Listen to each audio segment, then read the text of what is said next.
Okay, I'd like to open up with the Education Committee meeting, and we'll turn to Dr. Stoker, and we can kind of go through each item. Great, thank you, Mr. Kern. The first one that we have on tonight's committee agenda is the comprehensive planning update.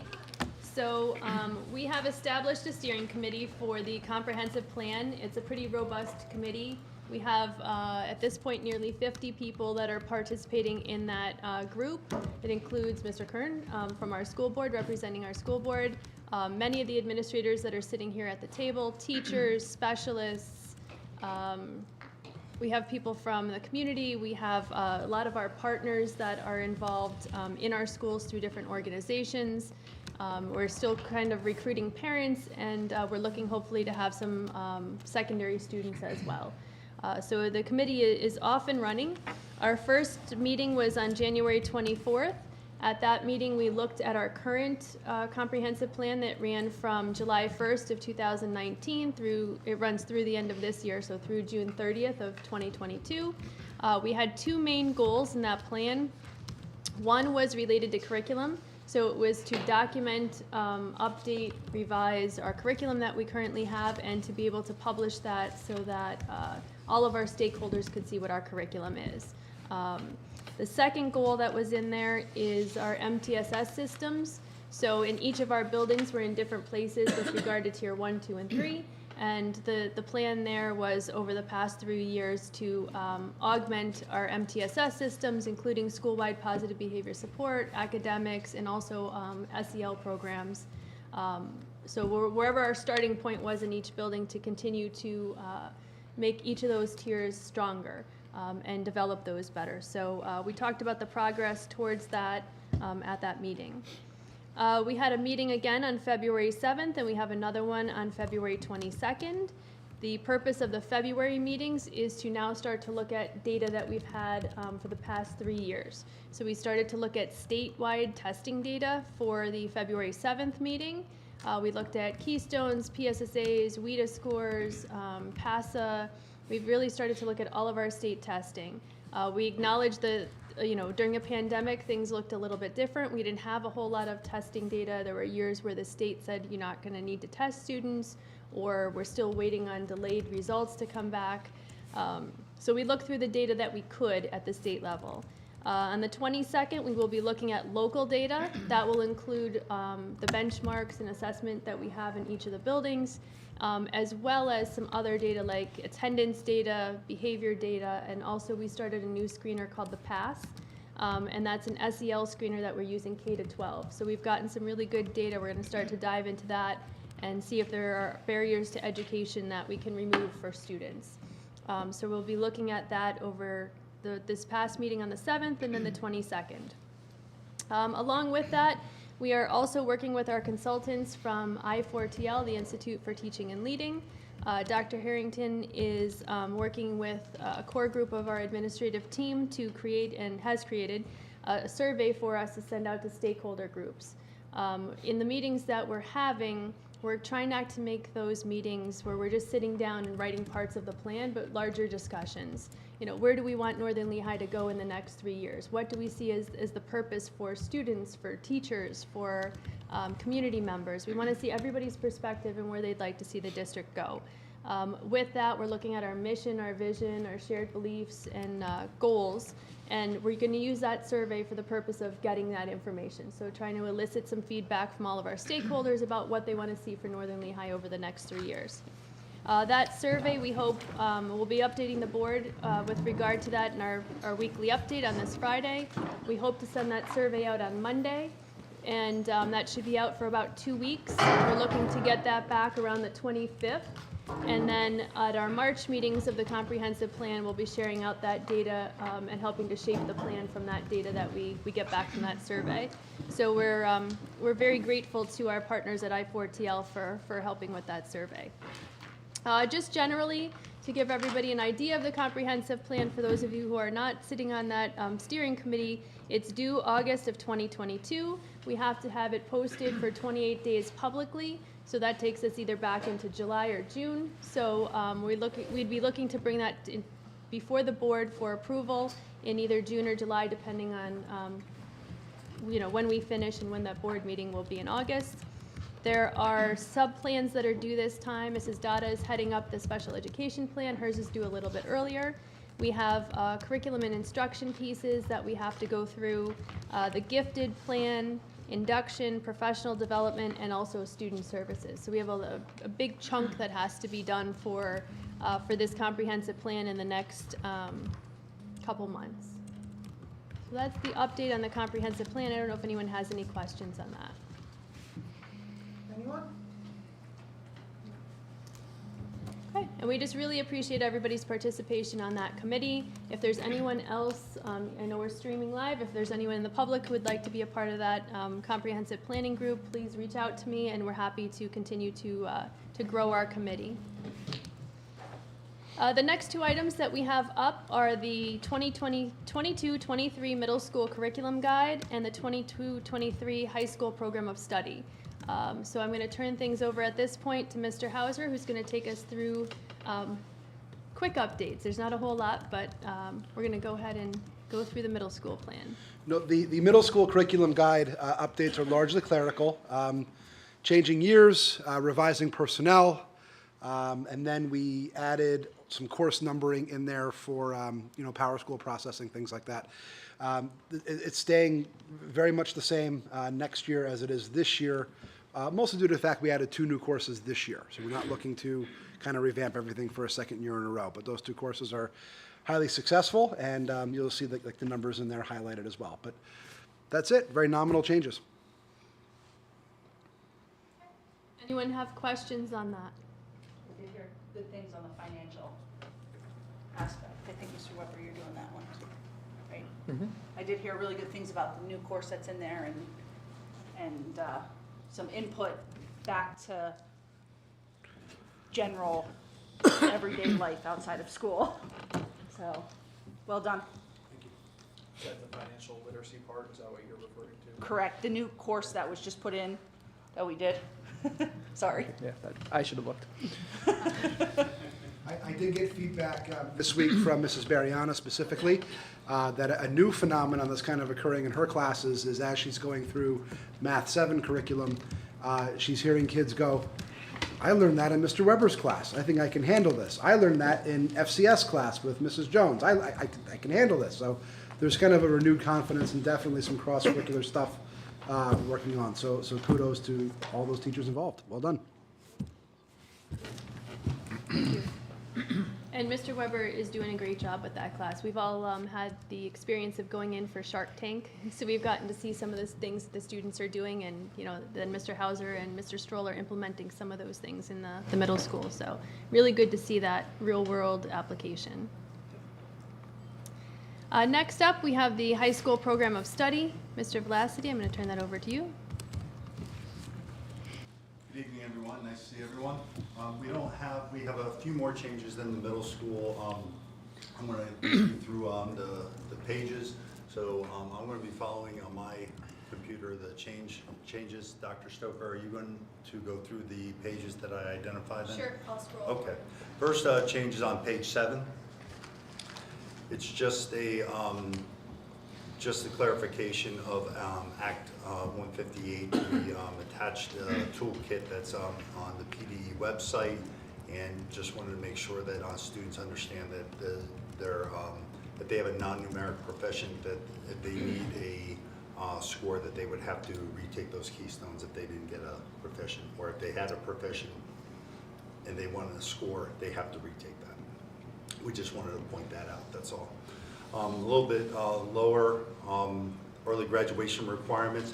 We went through the process last year to kind of make it more rigorous for early graduation, and you can see they're listed.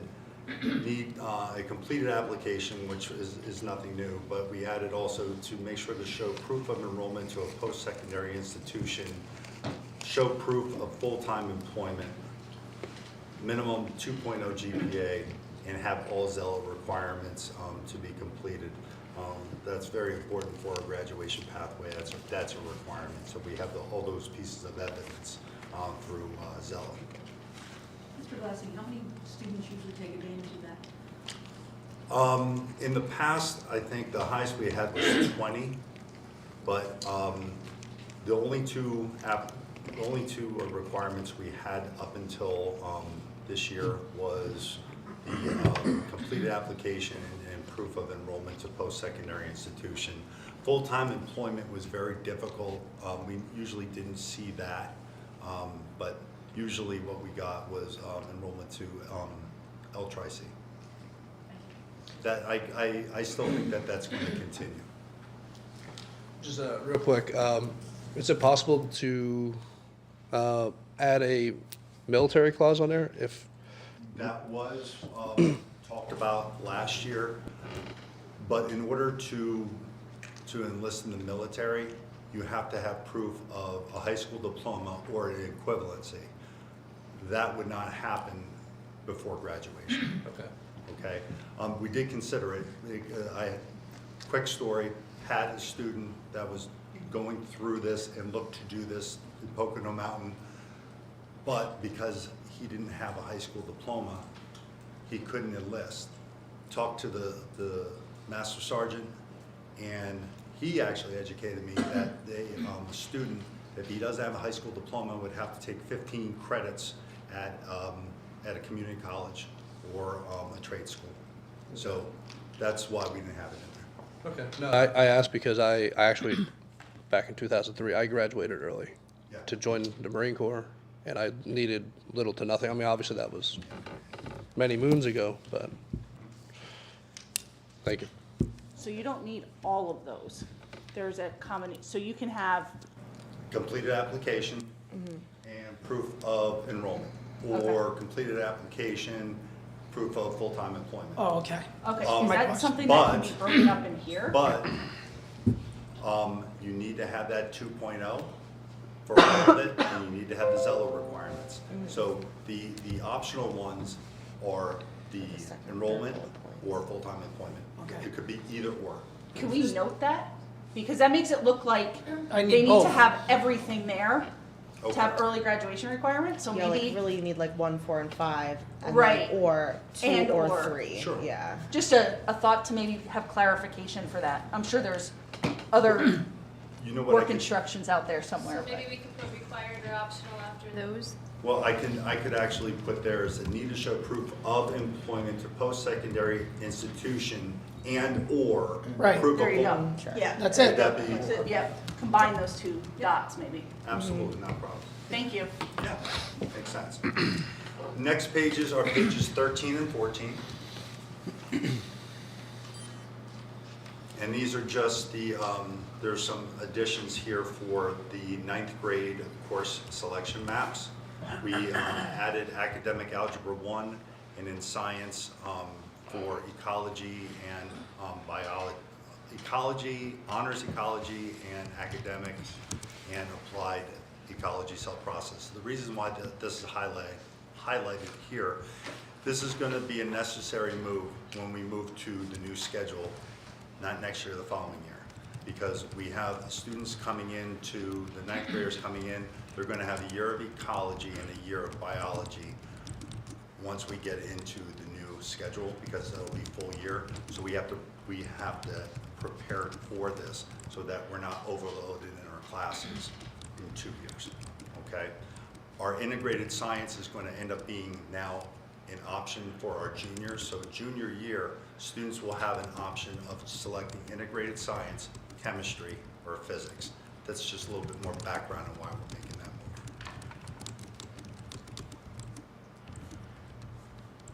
move. On a little bit lower there, the one thing that we added to, if you go down to the next page, Dr. Stoker, page 14, future ready skills, we added that, that option for 10th grade students.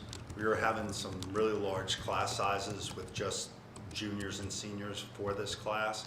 We added 10th grade to spread it out a little bit so the numbers would get below 30, because for both semesters, we had classes in the 30s.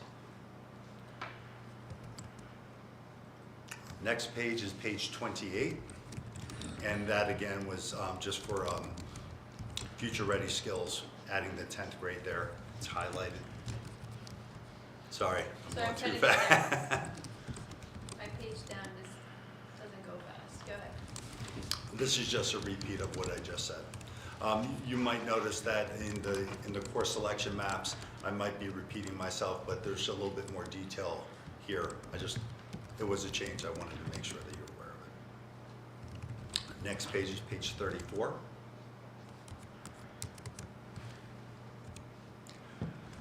Lcic Fundamentals of Early Childhood Education. Now, this is not a new course. This is something we had offered in the past, but because of Lcic requirements previously to this year, we weren't able to teach it anymore because Linda Brown moved over here to middle school to become a counselor, and she was the one who was qualified to teach it.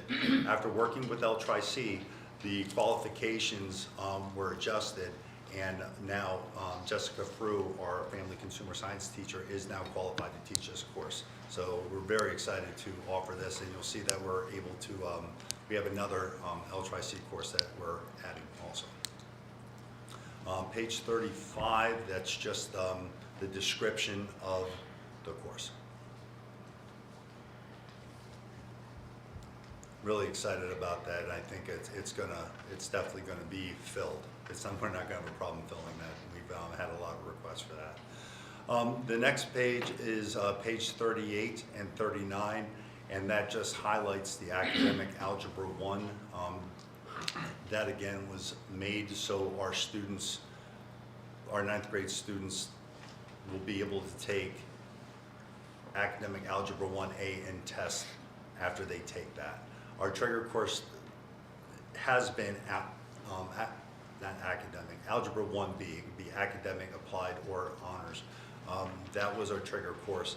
This is also going to be a trigger course so that we have that adjustment for those freshmen coming in to the building next year, and then they'll be able to remediate if they do not pass it their sophomore year.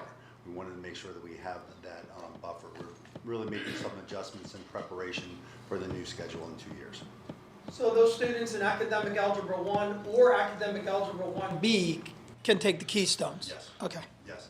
Mr. Kern, typically what we have done in order to prepare our less than mathematically inclined students, coming in freshman year, they would take algebraic concepts first semester, second semester, algebra 1A, and then first semester of sophomore year, algebra 1B, and test in the winter. So they would have 3 semesters. Okay. Okay, so here we're looking to the students in academic algebra 1A will be more likely able to pass that test at the end of their freshman year. And that we're going to get that information from the middle school, and we'll be selecting those students. That would be on a college prep level. Those students that are not as mathematically inclined will follow the algebraic concepts and then algebra 1A. Okay. Next page is page 43 and 44, and again, what we're looking at is the integrated science academic. What we did is that we're not going to be offering that next year because all the students that would have had it, we had it as a freshman class this year. Next year, we're going to be moving into a junior class, but there will not be any juniors that would be eligible to take it because they had it freshman year. So in the transition of moving it, all freshmen that come in will be taking ecology, and then next 2 years we'll take biology, and that will be full year. So they'll have a semester of ecology next year, and then they'll have biology a full year, thus making them more prepared to do well in the keystones. I have to give a lot of credit here is Allison Crucial, one of our school counselors, has done a really nice job of not only working with me, but working with our teachers in putting this together and working out the logistics. So I just want to give a little shout out to her. Nice plug on National School Counselor Week. Yeah, geez, man, you know what, I didn't want to have it a PR thing, that came from the heart, Mr. Sherman. I know, but it was perfect My timing. goodness, my goodness. I have timing every once in a while. Our last change is, you'll find it on pages 47 and 50. Page 50 is just a repeat of the Lcic offering. So we'll go into the Lcic Intro to Sociology. This is a brand new course that is being headed up by one of our social studies teachers, Mr. Tout. And he's actually been teaching a dual enrollment course through the University of Pittsburgh, Intro to Psychology. So when we saw the opportunity to have another dual enrollment course through Lcic, who we're very closely associated with, we jumped at the opportunity. Mr. Tout applied, he was qualified, so we're able to offer this next year. So really looking forward to it. Our sociology and psychology classes always do well. And page 50 is just, like I said, just a repeat of the intro to sociology there. It's highlighted. Any questions on our changes for next year?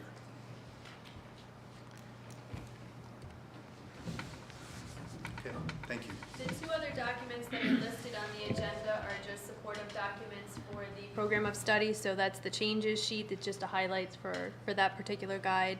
And then the new course edition is that course that we talked about, that Lcic course. Okay. Hearing no questions on that, then we'll turn it over to Mr. Pine for the LMS update. Hi, I'm back here. Sorry to be jumping in and out. I have stats class on Wednesdays, and as much as I love evidence-based decision making, I cannot miss stats class. So the two things I had to talk about were LMS decision and also second step. So I've been keeping the board updated as we've been going through the process for the LMS. Obviously, we're exploring the two major options, Schoology and Canvas. As I and the TISs were exploring this, we definitely felt we needed to expand out that conversation. And so we did presentations at our Coffee and Convo, or family engagement nights, in order to get some input from parents about not only their preference in the programs, but some of their concerns and some of the things that they forecasted with it, which we think will be helpful just in terms of us now, having an idea of how to better prepare our families in making that transition. From the teachers, we actually had them complete an evaluation. In some ways, it would have been nice to do a full pilot as we do with some other programs that we adopt.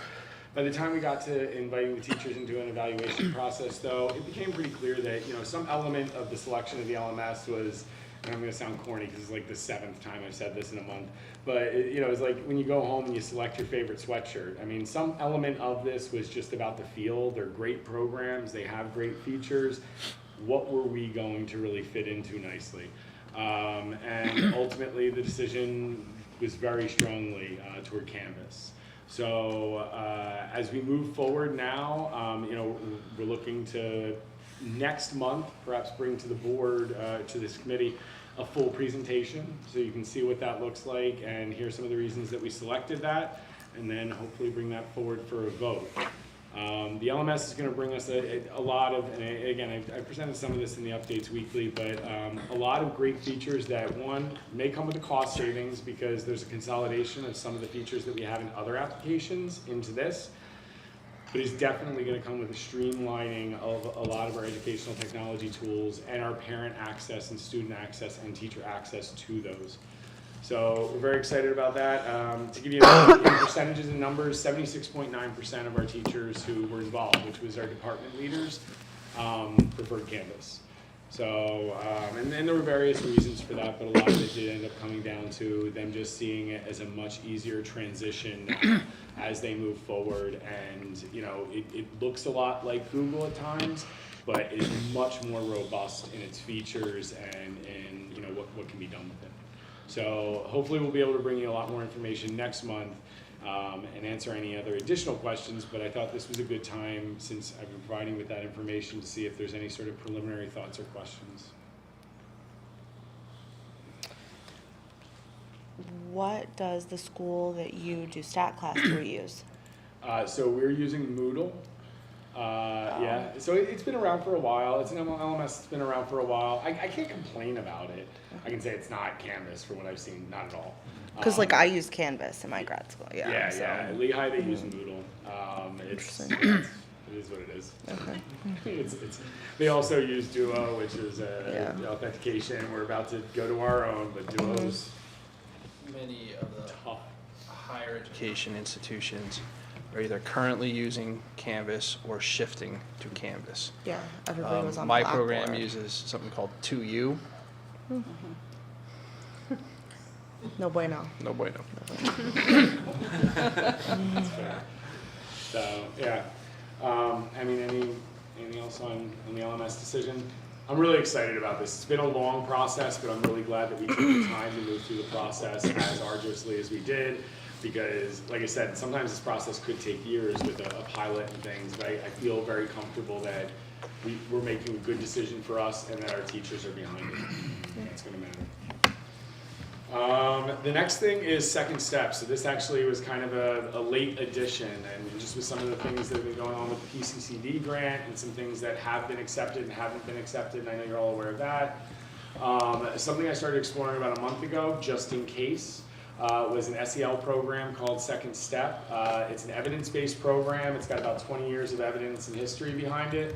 Actually, Mr. Schneider, I could probably be able to talk about it more intimately in terms of application than I would, because we're already using it to some extent at Peters Elementary through our relationship with, it's not CHC, who is it, Mr. Schneider? No, it's CHC. Is it CHC? Correct. Okay, so second step, I did end up getting some information and a quote. We're still working through some of the details on that. We'd like to at least get the physical kits, which are, they're the component that has the longest history of evidence base behind their success. For the elementary classrooms, making use of some of the times that are already built in for some of that soft skills or social emotional learning education that's been already going on, and perhaps formalize that space. And that's really what this is. It's an opportunity for the district to kind of formalize that commitment to social emotional learning as part of our overall programming. There's a lot of value in that. I can go over all the research with you. The class I took, one of the classes I took in the fall, was actually all about social emotional learning and the evidence base for it. I think that you know, if you're keeping up on ed research now, it's emerging where before it was thought to be this nice thing that schools did as really a core component of schools elevating success. For our issues that we may be having now, or you may have heard about now, in terms of aggression, in terms of peer interaction issues, in terms of general rule abiding, and some of those things that we're seeing some escalated behaviors with right now. These types of programs in general, and Second Step specifically, have had a lot of positive impact in school districts in the past. It always has the greatest impact with the students of the greatest need, but it generally has an impact for all students and for the general culture of the school. So the elementary component is almost a sure thing. We're very, very confident about that, and that the grant is going to end up, there's going to be approval for that. We are also looking at a middle school component, which is fairly new, but based on the same evidence design. And that is a digital component, but it is not digital as it's not plug and play. It's not put some headphones on and learn about social emotional learning. It's teacher led, and the digital component is just, that is the structure through which the teacher leads that. And that deals with things like bullying, growth mindset, again, peer conflict and peer interactions, social media, a whole lot of topics that, you know, we would love to see us, you know, have a formalized piece in place for. And then the final piece, which is maybe a little pie in the sky right now, but if the money is there through the grant and we can make it happen, they do also have an adult SEL component, which is a professional development piece, but it's not about Second Step. It's not about teaching teachers how to use Second Step. That's a separate thing. It is about developing an understanding of how trust is built individually and across organizations, how to build organizations of equity, how to manage stress for others and with others, things like that, that, you know, again, in some ways as adults we all know, but getting the same vocabulary and getting on the same page about it and knowing about it, I mean, could be a benefit. And so if I can make the grant money go that way, then we'll definitely make the grant money go that way. Questions about Second Step as it is now?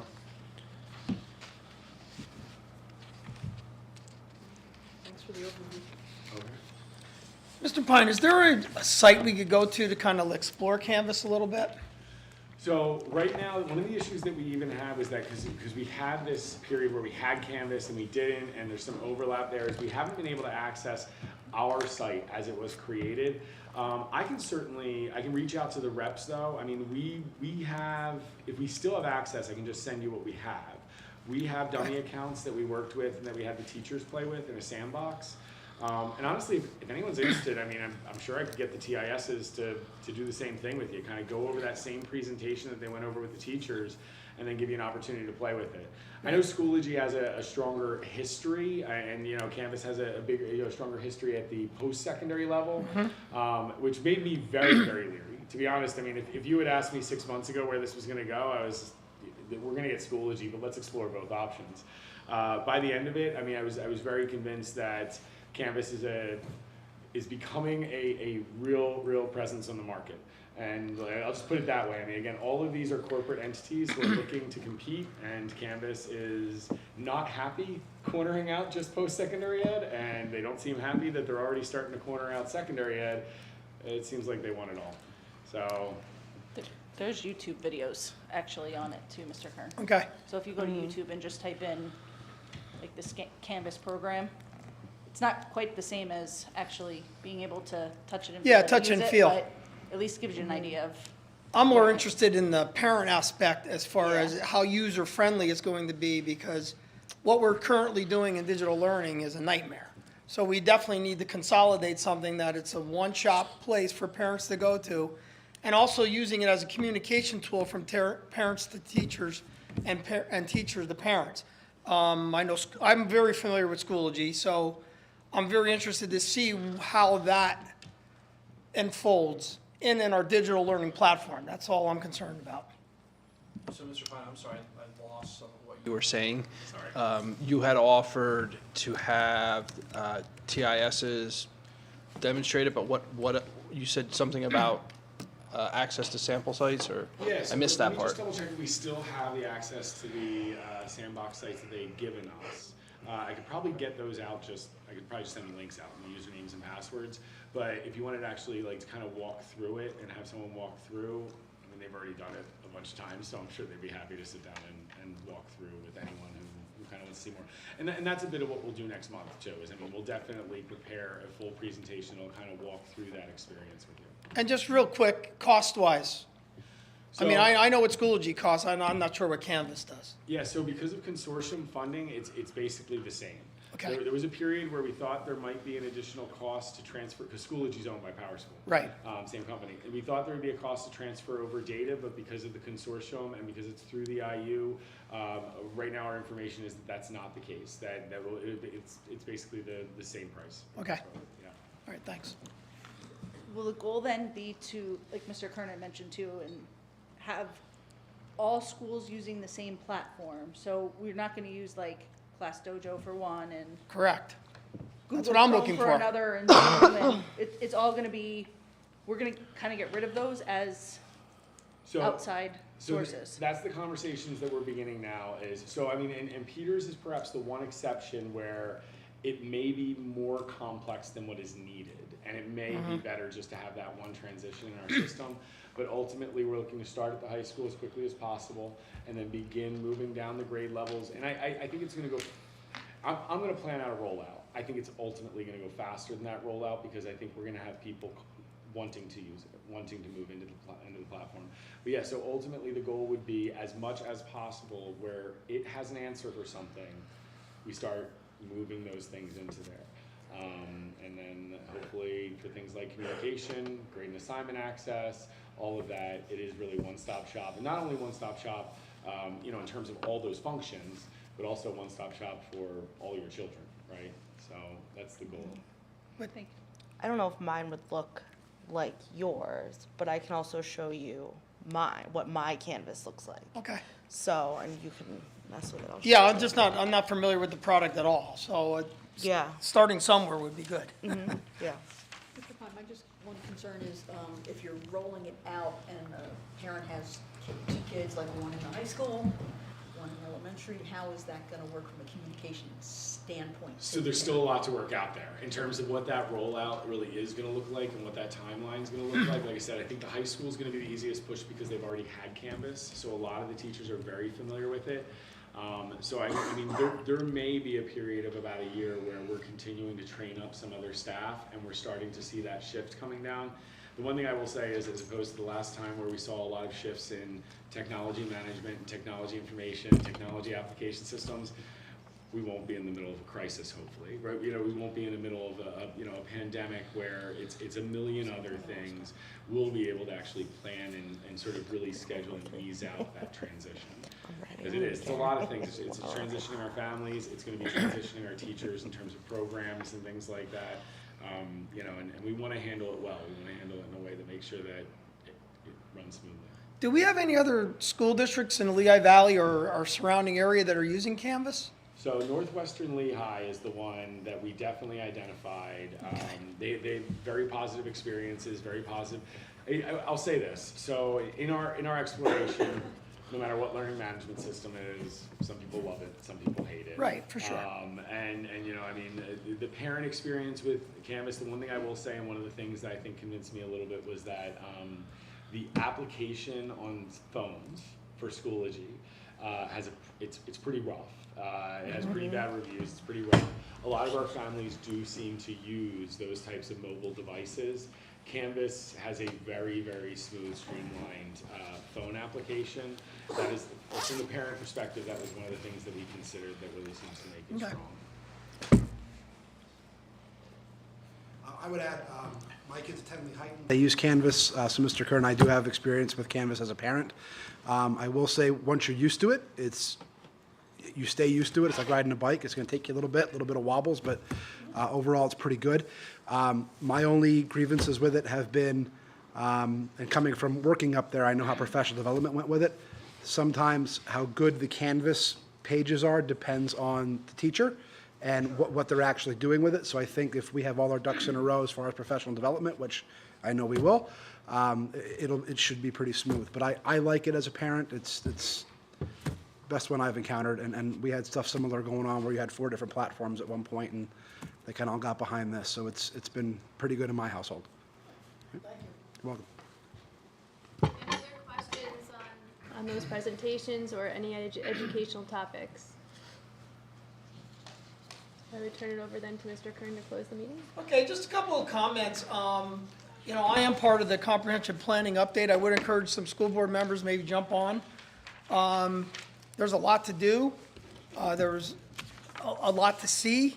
I was only attending the one meeting, the last one, and I had a million questions I was asking. And I hope, and I'm going to just say this as a public comment because it was made public. My comments are not and should not be taken as though I was putting people on trial. I'm just trying to gain information as much as I can. And I felt like maybe there was some tension in some of the voices that were responding to some of the things I was saying, and that is not my objective whatsoever. Obviously, I think the Educational Committee's objective is to enhance the education of our students, and obviously my big concern is when we looked at our data, I have some major concerns of what our data looks like. We're behind the 8 ball. Many of you know who I am, and the experiences I've had, they're vast and countrywide. So I see what's out there that's good, and I see what's out there that we should be doing. And that's going to be my focus as far as going forward. And just to make it known, I did reach out to Dr. Stoker. We're going to meet. I know Mr. Keegan is really excited about it as well, just to sit down and get an overview of where we are so that I have a better background. You know, so when I open my big mouth, you know, I actually know what I'm talking about, and not just assuming. So I just want to make that it's an open dialogue, and we've been corresponding back and forth about a lot of things. But you know, I'm very passionate about Northern Lehigh. This is where my children graduated from. This is where my grandchildren are attending. Well, 3 of the 4 of them, and I want it the best it can be. You know, I want them to be successful on the back end. So, you know, that's my focus. Pure. That's it. So, just wanted to say that. Thank you. And that's the purpose of the comprehensive plan, right? We're looking at what our strengths are, what our challenges are, and we're trying to get a direction for the next couple of years. So we Correct. appreciate the questions, and, you know, we'll continue to have those good discussions. Anything else for the Education Committee? Okay, we'll close that meeting, and I guess we'll pass it on to policy.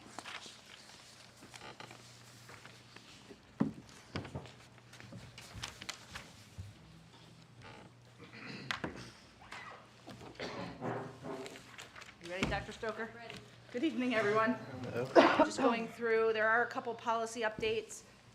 We'll look at the changes, we'll look to ask for input on them, and then, if possible, approval to be sent to agenda meetings for motions, if at all possible, during those times. So I will turn it over to Dr. Stoker to go over, looks like the 200 series policies this evening. Woo-hoo. Lots of 200s. So we have about 5 policies this evening to go over. We've tried to keep themes each month. So the theme for this month is going to be disciplinary policies. So we're looking at weapons, terroristic threats, tobacco and vaping, hazing, and then bullying and cyberbullying. At our last board meeting, we also had a presentation regarding bullying. So we thought, since that's, you know, a timely topic, we might as well also update our bullying prevention initiative. That's something we do annually as it rolls into next year. So we typically do it like March, April, May, but we figured at this point, since we're having that conversation, we might as well do it at this point. So our first policy this evening is weapons.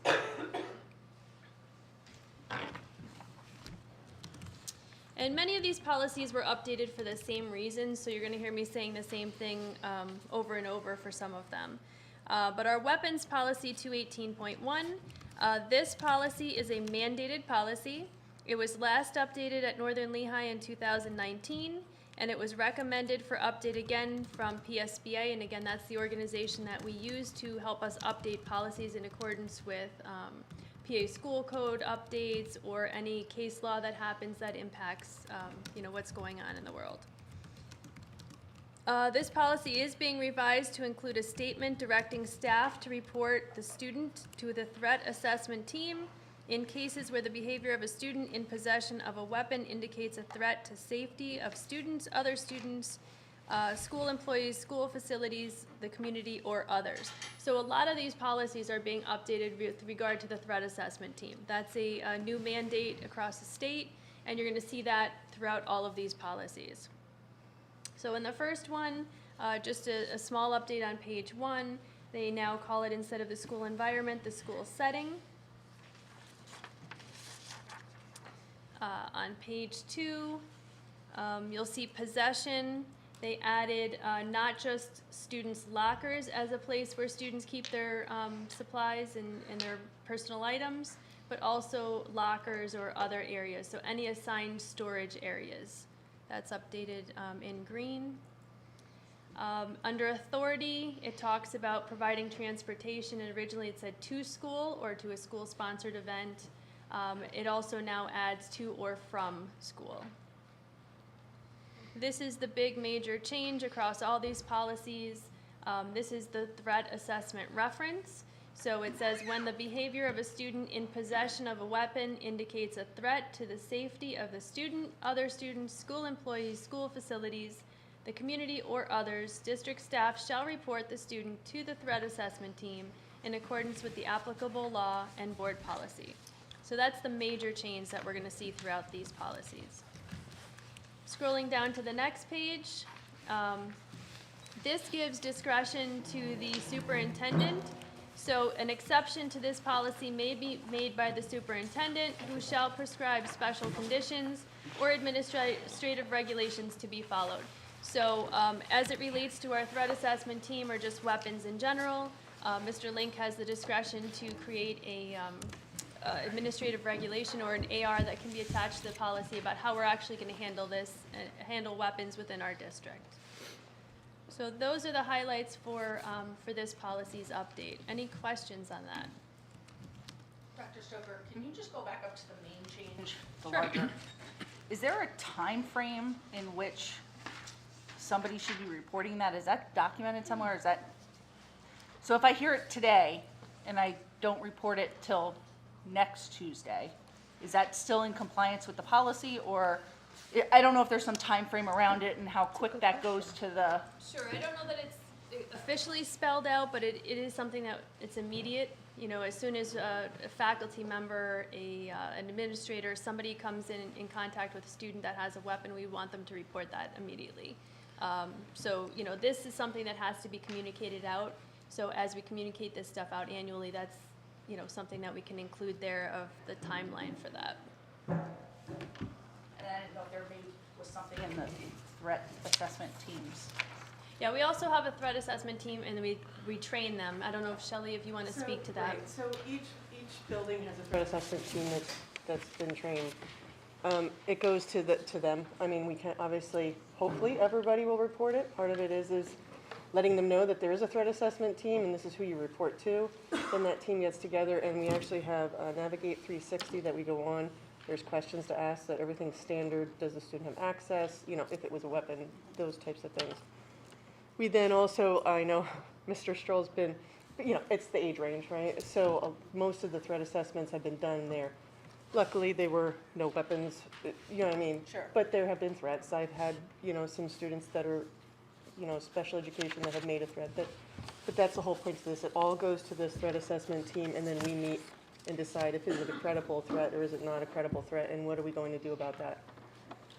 And it's about the follow-through, so that somebody's responsible for following up on those students as we go. So the system allows us to kind of give everybody a job to make sure that they're following up. Yeah, I think that it's just the accountability and the time frame of how quick that happens. Knowing that if we're really talking about threat, a threat could be, I'm gonna come and punch you, or a threat is gonna be, I'm gonna bring a gun to school. Much, could be the same thought process, but is there something defined so we understand what that is? It This does says say react immediately, promptly, but it says report immediately. Okay. I mean, there's not an actual like time frame attached to it, but I think that it tries to show within the policy the immediacy of reporting those because of, you know, what those incidents could possibly be or what they could mean to others. Education, making sure that faculty meetings, they're being told this, you know, you need to do it immediately. Sounds good, thank you. Any other questions on that policy? Not hearing any, do we have the go-ahead from the board members present to move that for first reading to the board meeting in February? Okay.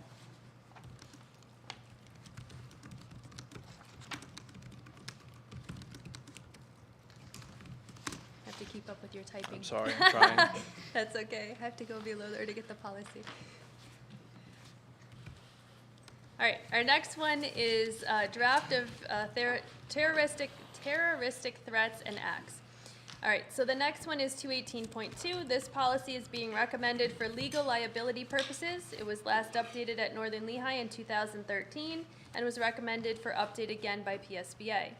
Like the last policy, this one is being revised to add language to ensure coordination of handling terroristic threats with the threat assessment team, including assessment of the student, communication, and disposition of the threat. So as we look through this policy, on the first section under purpose, you'll see the word terroristic that's been added. That's to specify that we're not just looking at, you know, any threats, but threats of a terroristic nature. Under the second section, definitions, that's a new definition regarding communication and what that actually means. So it's defined as shall meeting to convey in person or by written or electronic means, including telephone, electronic mail, internet, facsimile, telex, and similar transmissions. So what does communication mean in this day and age? Terroristic threats was a definition that was originally included. It's been updated. So you can read the updates to the terroristic threat part there. Essentially, it talks about that causing terror or serious inconvenience to others. Acts are not included in PSBA's policy, so this is specifically terroristic threats, and then acts are something separate. So that's a different disciplinary issue. Under authority, It talks about property owned, leased, or being used by the district. So many districts now are one-to-one, especially during or after the pandemic. So that talks about, they could be conveyed over our school district technology as well. It could be things that happen in our buildings, on our properties. So that just defines a little better what that includes. The next section is Delegation of Responsibility. So again, this is to include coordination with the threat assessment team, which has been seen throughout the policies that we're dealing with. A little bit later in that paragraph, this refers to the MOU that the district has with law enforcement. So we update that MOU for our state police, which covers Peters, and then our local Ladington police, which covers this campus, so that we work in coordination with them anytime we have these types of threats. Some of the language that's in red is crossed out because it's gone, and some of the language has actually just been rearranged. So below that, you'll see all of that updated language. These are all filtered through the threat assessment team. That's what the new language talks about. So in past times where it had been reported to a principal or had been reported then to the superintendent or to a designee, it now goes through the threat assessment team. It's almost a filter, like Mrs. Dada was talking about, to then act upon afterwards. So in that first paragraph, that talks about the threat assessment team and that everything gets reported to them.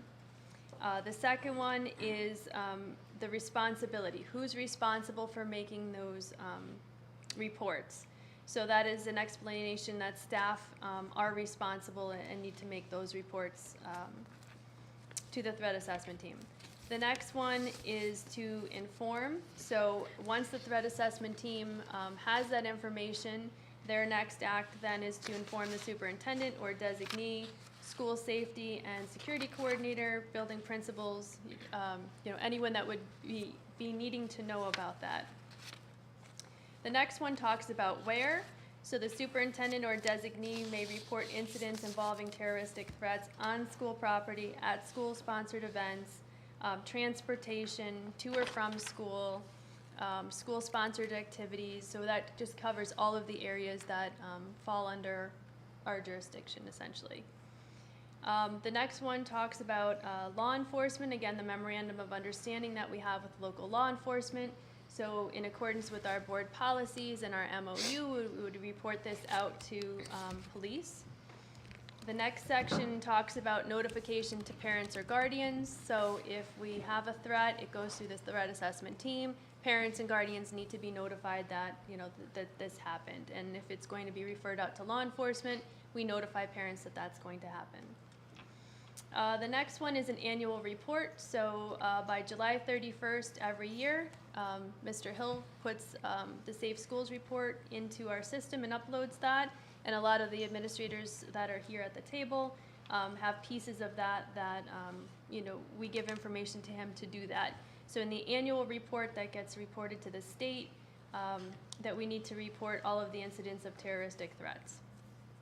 The next one deals with students with disabilities. So if a student is a student who's been identified with a disability with an IEP, or if there's an evaluation pending, that will handle that case appropriately for a student who has a disability. And then the last one is readmission to the school district. So if a student is expelled for making terroristic threats, that the board may require prior to readmission that the student provide competent and credible evidence from a behavioral service provider that the student does not pose a risk of harm to others. So that's a thing that we can put into place if you want to as a board before a student returns. Okay? Any questions on terroristic threat policy? Not hearing any, do we have the go-ahead from the board members present to move this to the next board meeting for approval? Okay.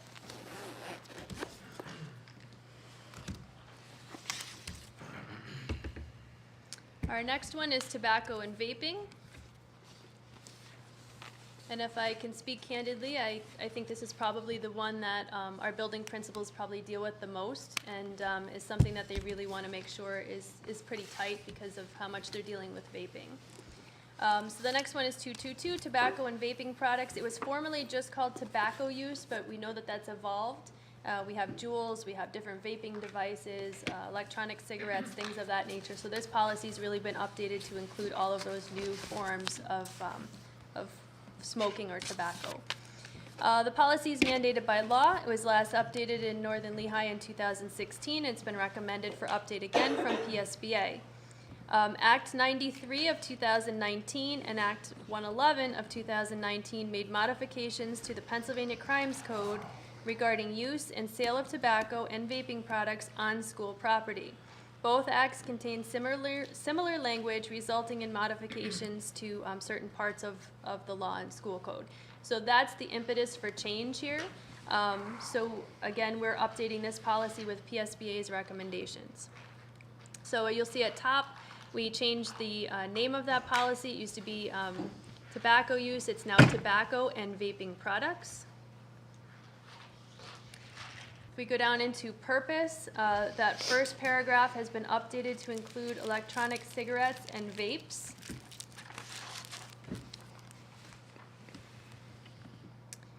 That next big paragraph that you see, it talks a lot about nicotine, tobacco, and really this just defines all of those pieces and what that encompasses. So, you know, in the past it may have just been the tobacco that was in a cigarette or nicotine that was involved in smoking. This really covers and is pretty comprehensive for anything that we may see currently. You know, I know that there's certain things that are still not defined under the law, or, you know, they keep ahead and keep changing, and the law has to change with it. But for right now, this is the most recent information on what tobacco and nicotine is defined as. That second paragraph that's kind of right in the middle, there are certain exclusions. So when we talk about what's excluded from school property, when we talk about tobacco, we talk about nicotine, it does not include FDA products or those that can be sold or licensed by a dispensary. So people who've gotten like medical marijuana cards, things like that, those are excluded, but they're still not allowed on school property. So it's just under this law and under this policy, they're two separate pieces. So that part right there says that if something comes through the FDA or if there's something licensed by a dispensary, that it's not included, but then later on it does say you still can't have it on school property because we're a drug-free school zone. Under authority, the board prohibits possession, use, purchasing, selling of tobacco, vaping products. So this just covers all of the things that students cannot do with this. So anything that would get them in trouble on school property. The next paragraph, at the top of the next page, again, it doesn't prohibit it if it's medication. So again, if somebody were to have a medical marijuana card, we have a separate medical marijuana policy and how that's handled, and it's not handled on school property. But again, they're two different pieces that we have to differentiate in the policy. The next paragraph, the board prohibits student possession of any form of medical marijuana at any time in a school building, school buses, vehicles. So again, two separate pieces, but we still don't allow it on school property. The next part talks about confiscation and disposal. So if those products are found, we confiscate them, we dispose of them along with our law enforcement. Students with disabilities, again, this is just how we handle students that have IEPs or students that are thought to be exceptional. We handle those in accordance with those other policies. Delegation of responsibility, annual notice, we have to put everybody on notice that they can't have these things on school property. We post it in certain places, usually at the borders of our property, and make it known that they can't have anything on property or can't be using tobacco products, vaping, that sort of thing on campus. Parental reporting, again, if students are caught with these things, we have to notify parents. The Office for Safe Schools report, again, that's just that report that we have to do in the summer. and we have to report any incidences of this happening. At the bottom of that page, we also tell our SPO or law enforcement in accordance again with our MOU that we have with those different agencies. On the bottom of the next page, any student who violates this policy can be subject to prosecution. They may also have to pay a fine. With our magistrate, they can also be, an alternative with regard to being fined. They can have community service, things of that nature. Or the court may admit the student to an adjudication alternative. And then the last piece is related to any devices that we have to detect smoking, vaping, that they can't be tampered with. We've been looking into some devices. We actually wrote a grant. We're trying to see if we can get some FlySense devices that we've talked about, I think, in the past, that would help us detect any anomalies in the air quality, that could help us with vaping in our bathrooms or other places that we have those devices. So that's something else that we're working on, but this talks about not allowing anyone to tamper with those devices. Dr. Stoker, can you just go up a little bit, and this is just for my own terminology. The difference between a school police officer and a school resource officer, just, we have an SPO. Right. Okay. SRO would be like, for example, Parkland has South Whitehall Police Right. in their buildings. That's a school resource officer. Okay, Yep. thank you. Just wanted to make sure, and I want to make sure school police was in there. The SRO popped out a little Yep. quicker for me than police, sorry. Thank That's you. okay. Gotcha. All right, any questions on that? Not hearing anything. Do we have the go-ahead from the board members present to move that for a first reading to the next board meeting? Right. All right, next one is hazing.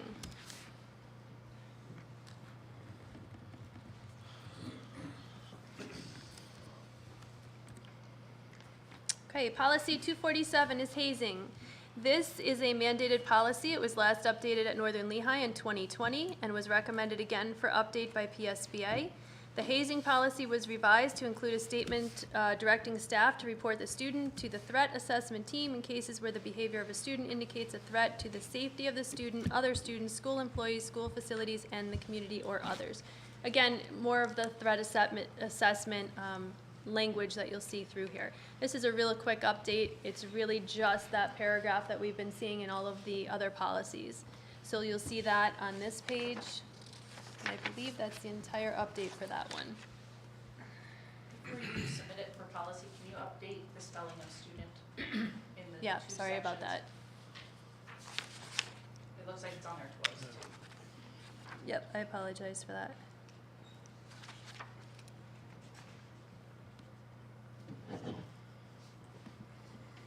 Okay. Outside of that change, any questions? All right, not hearing anything, do we have the go-ahead from the board members present to move that one to a reading with that correction? Okay, thank you. All right, and our last policy this evening is bullying and cyberbullying. Policy 249 is bullying and cyberbullying. This is a mandated policy. It was last updated at Northern Lehigh in 2020. And again, it's being recommended by PSBA for the same reason, for the threat assessment language. On this page, you will see that same blurb. And that's the extent of the changes. It's just the threat assessment piece. Any questions on that? Okay, not hearing anything, do we have the permission for the board to move that for first reading next Monday for our board meeting? Okay, that covers all of the policies this evening. Again, as we said, since we were talking about bullying last board meeting and had a presentation, we thought that it was important at this point to just update our bullying prevention initiative. I know we spent quite a bit of time last time talking about the, why can't I click on that? talking about what we're doing in each of the buildings as a district with regard to bullying. So I don't want to spend a lot of time going through that again. I'm just going to go around the table, and each of our principals can just maybe highlight one or two areas that they want to talk about with regard to the bullying prevention initiative. This essentially just says that we don't tolerate bullying on campus. We have certain things in place, certain preventative measures in place to be proactive. We also have obviously reactive measures in how we deal with that. Again, you heard a lot about that at the last board meeting, so at this point we'll just go with Peter's on up, and if you want to just highlight one or two of the programs that are happening with regard to bullying. Sure. Good evening, everybody. I'll give you just two. How's that? Two of them I'd love to highlight because they're actually going on either right now or have been going on for a while and will continue. This is Random Acts of Kindness Month. So we're doing a number of activities this month to highlight, the things that are going on within our school. There are two initiatives now being led by Mrs. Cromer, our school counselor. Happy School Counselors Month, Mrs. Cromer.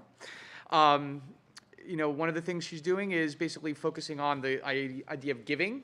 So she's running an initiative where we're collecting resources for a local food shelter, and there's been tons of donations in which students are sort of volunteering, items to donate. And along with that, we're doing a Rainbow Fish initiative as part of Random Acts of Kindness Month. Rainbow Fish is a very popular children's book focused on seeing differences as something that's beautiful, and the focus on friendship. And so on top of our school-wide positive behavior program, which we do have a reward system, our Peter's Paws, Mrs. Cromer is also, for this month, we're also giving the chance for students to earn a rainbow fish. And what happens is if a student is identified as doing something kind to somebody else, a teacher can award them with a fish. There's a fish tank in the front of Peter's, and the kids can put their fish in there with their name on it. And at the end of at certain times throughout the month, Mrs. Cromer picks out a couple of random fish, and then they earn a little prize. So the first drawing should be, I believe, this Friday. There'll be some pictures on Twitter and whatnot. And we'll sort of celebrate the idea of supporting and promoting friendship. The other one I wanted to update everybody on is the idea of the Second Step program, which is toward the bottom of the list. As Mr. Pine said, they're looking at this as a district-wide initiative. We've partnered with the Center for Humanistic Change, and as of right now, about 2 weeks ago, a teacher from the CHC, they contract out, has been coming into our school and providing a weekly lesson to every student in the school.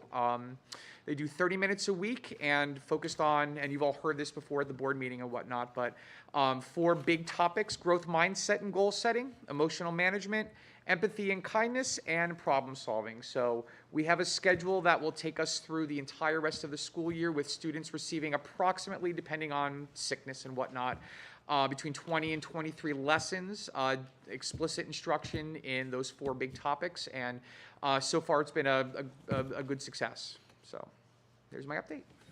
Thanks.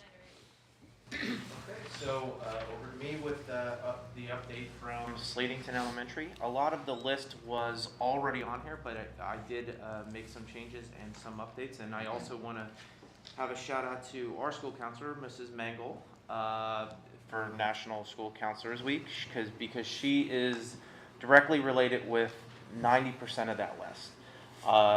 Currently, we are working through, and she's really leading, going through every single classroom and doing a booster on our school-wide positive behavior system. But the one that I really wanted to highlight was zones of regulation lessons. If you remember from the presentation last month, this is a new curriculum that we are implementing in our classrooms throughout Ladington this year, where we are teaching lessons to our students on how to better regulate their emotions, or not necessarily regulate them, but understand them and be aware of them, and how to better communicate them. So with this and these lessons, we do daily check-ins, and we've been actually able to identify a lot of problems or a lot of things that are happening with our students prior to them becoming bigger issues. Many of them also related to bullying issues, so or the potential for bullying problems. So it's a great program. Our teachers and our students have really bought into it, and I wanted to highlight that. And then the other one is just our anti-bullying presentations. We partnered with the Weller Center, which is through Lehigh Valley Health Network, the Riley Children's Hospital, and they've come in and done a number of presentations to our students regarding anti-bullying, and just going through that with our students, the definitions and the specifics around it. So that is the basic update for Ladington Elementary School. A few updates from the middle school. Our positive behavior support classes run by our Tier 2 coordinator, Mr. Reinhardt, have been revised in terms of rosters and topics for the third marking period. Some groups are staying the course, some topics are staying the course, but we made a couple revisions based on what we were seeing at the middle school. So, of course, we're seeing some good success there. Mrs. Bethany Ebner from the Crime Victims Council was in this week to do some workshops with students on appropriate boundaries. We've been seeing an uptick in language and some inappropriate comments coming from our students, so that was our focus, and Mrs. Ebner and myself, put together a very data-driven presentation that would fit, we thought, what our kids would need. So that was very well received this week. She will be back in the fourth marking period. We will be doing social media part 2. We did that in the second marking period. We need a refresher again, and we got to keep driving that home as far as expectations for social media behaviors as well. But I will also add the coffee and conversation meetings we've been having monthly at the middle school. Our next one tomorrow at 6:30. We've had a lot of ideas from the parents who regularly attend those meetings, some good ideas that we're planning for next year to really up our game here at the middle school for student unity, climate and culture, and more bullying awareness on a grander scale. So thank you to the parents that help with that. It is appreciated. Once again, tomorrow, 6:30, if you're available.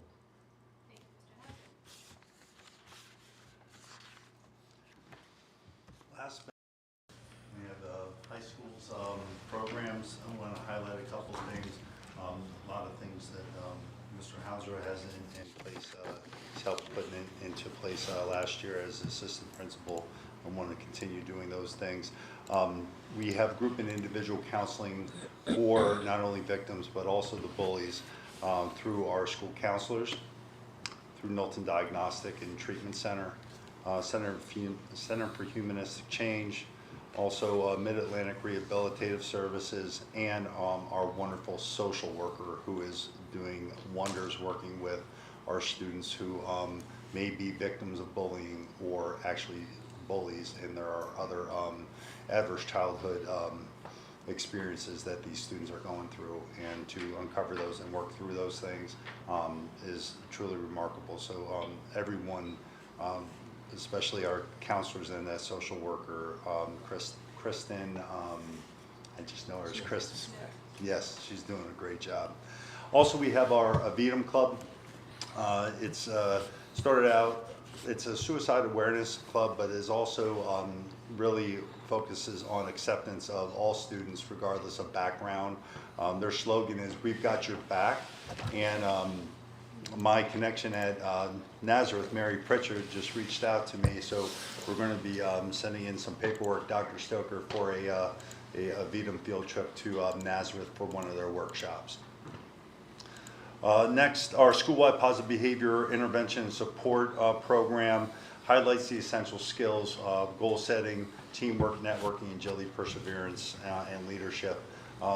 Those are all proactive behaviors that we're looking for our students to exhibit, and if they're doing that, then they are definitely they're not victimizing anyone, they're not bullying anyone, and they're supporting each other.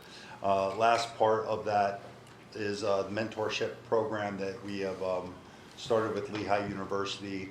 COVID has definitely been difficult, but we've committed to not be swayed by it, and we will be traveling there this Friday, and our scholars will be meeting their mentors, and not only that, but getting a tour of Lehigh University. So those are some of the things that we're doing at the high school. Anybody else want to add anything? Questions, comments? Anything else for ed policy, or for policy? I will hand it back over to our chair, Mrs. Husak, to close the meeting. Any other further comments from our board members before we move on? 5 policies that we discussed tonight will be on the agenda on Monday for approval. So if you do have some questions, they're still posted out there. Feel free to read through them again if something does come up and we just didn't touch on them tonight. Otherwise, just a reminder, next meeting will be in March. Again, as of right now, Wednesday, March 9th. So we'll see you here. Otherwise, we'll go ahead and close the meeting. Thank you. Now may be a natural time for anybody if they need, I know some people are probably going to be excusing themselves. Some people may want to join the table. Some people may want to use a restroom. So why don't we take a couple minutes to transition?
Thank you, Mr. Zachary. If you take a look,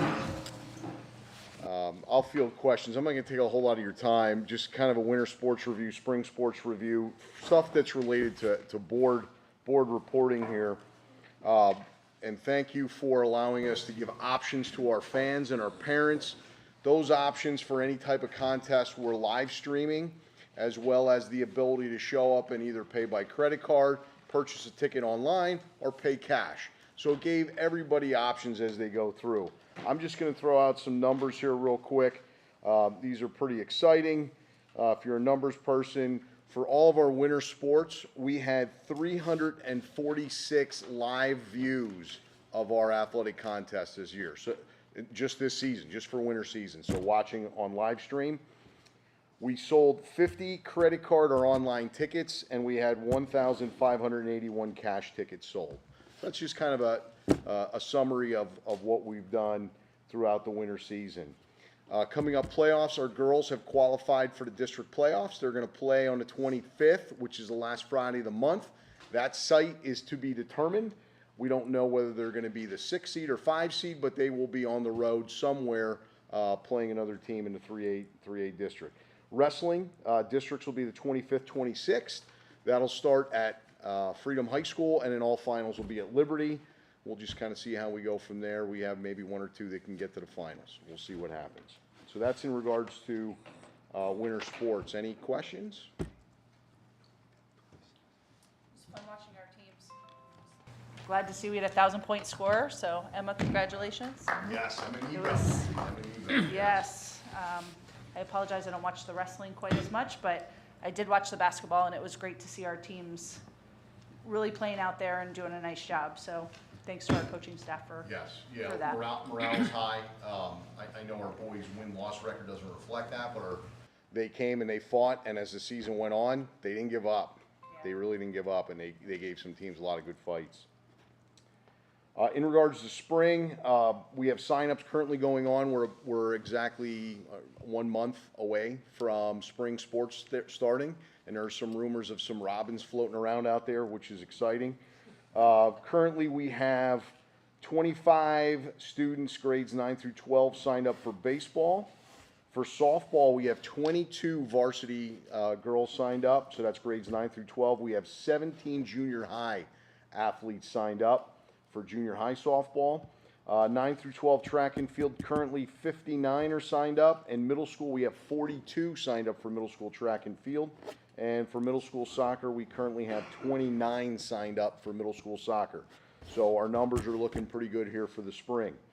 Our first date, again, is March 7th for spring sports. We're going to have our media day on the 18th, in which individual pictures are taken, as well as team photos for the yearbook. And we've already scheduled our senior nights. If you're interested, at Walnutport, our softball team will be on May 5th against Catasauqua, and our baseball team will be playing Palmerton on May 9th over at Berlinsville at Breifogel. So that's your spring sports update, and we're getting ready for that. And I'll field any questions with spring sports. How's participation compared to last year? Last year, winter is down. Well, I should say winter is kind of level. It's down from 2019, 2020. It really went down. We leveled out. For spring, we're looking on an increase from last year. So that's definitely a plus. Thank you. Does anyone else have any questions?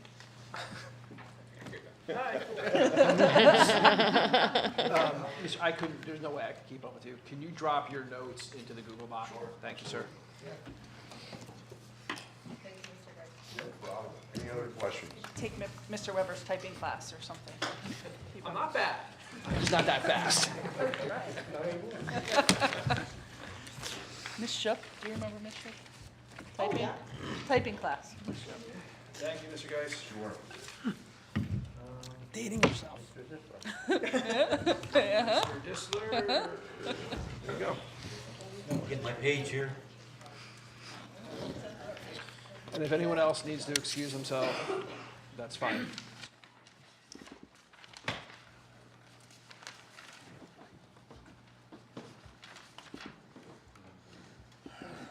Okay, I also would like to say thank you for everybody attending and welcome.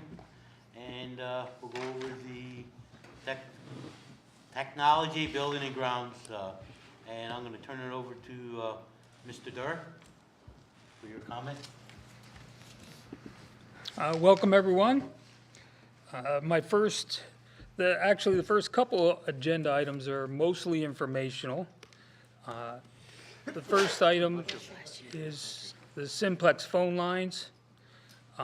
These phone lines are separate lines from what Mr. Hill will be talking about in his section.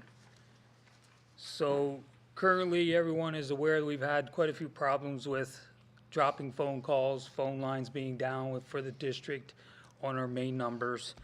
And I'm happy to report that each of our Simplex panels, which are our fire alarm panels, and there are 2 phone lines to every panel, as well as each elevator has a phone line, and we have 1 chairlift in Ladington Elementary, which has a phone line as well. But, I'm happy to report that I have not experienced too many problems with phone lines going down. In the event that we would need to do something down the road, attached, if you open that link there, there is a cost estimate of $18,250 to upgrade all of our 5 Simplex panels to one line would be a cellular device, which would call out. The other line would be an IP, or I would call out online. So there are options here. At this time right now, I'm not experiencing problems. My phone lines are staying intact, but in the event that something would happen, it's going to cost $18,250 to upgrade our panels to be able to have the cellular and IP option. Then there would be an additional cost for each of the cellular phone lines. And at least in talking with the folks at Simplex, it looks like it's like $40 to $50 per phone line for the cellular devices. And it would need to be an AT&T phone line or a cellular line. So that's the carrier that Simplex works with. So right now at this point, it's mostly informational.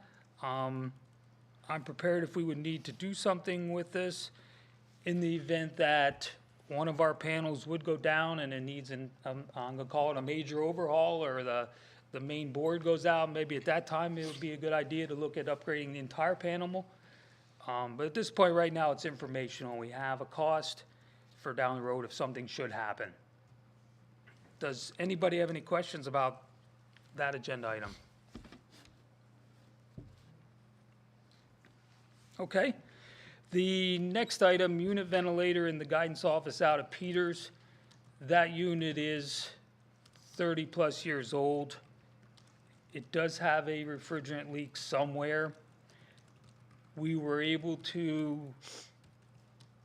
secure some refrigerant in it, and we added some valves to it, and I'm happy to say that our HVAC tech that we hired did all the work in-house for like $150 in parts. It's currently running, it's holding the charge, but this is something that I look to replace at the end of this school year. I think we've kept it running for a couple weeks now. I think we can maintain it to get us through till spring. At that point, I'd like to replace the unit, and the cost of that through Burns Mechanical is $13,624.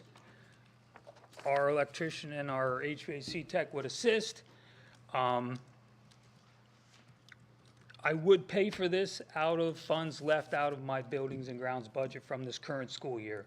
Right now, my projections working with Sherry look like I'm gonna have the funds to do that. So further down the road at one of our buildings and grounds meetings, I would like to revisit it and make sure I have the money or the funds available, and then maybe at that time we'll get a board motion to move forward with the project. Anybody have any questions on that? What kind of lead time are you looking at for replacement of the unit? So I guess where I'm going is if we wait until, I don't know, April to approve it, and you want to do it in the summer, it might not be here. Right. Just a thought, just working. on a supply chain From company? from the information that, from Burns Mechanical, it looked like it was pretty readily available. It's a pretty standard unit. But, Good luck. but you never know.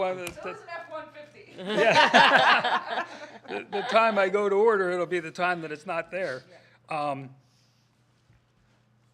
Just So about if I we're would getting think- to that point, Yeah. it might be something to think about Right. rather than Like March. having it not work. March If or it's April, something yeah. that's needed, required, and all of those things. Just a thought from a supply chain side. Sure. Thank you. The next item on there, Otis elevator door out at Peters. That elevator is also 30 years old.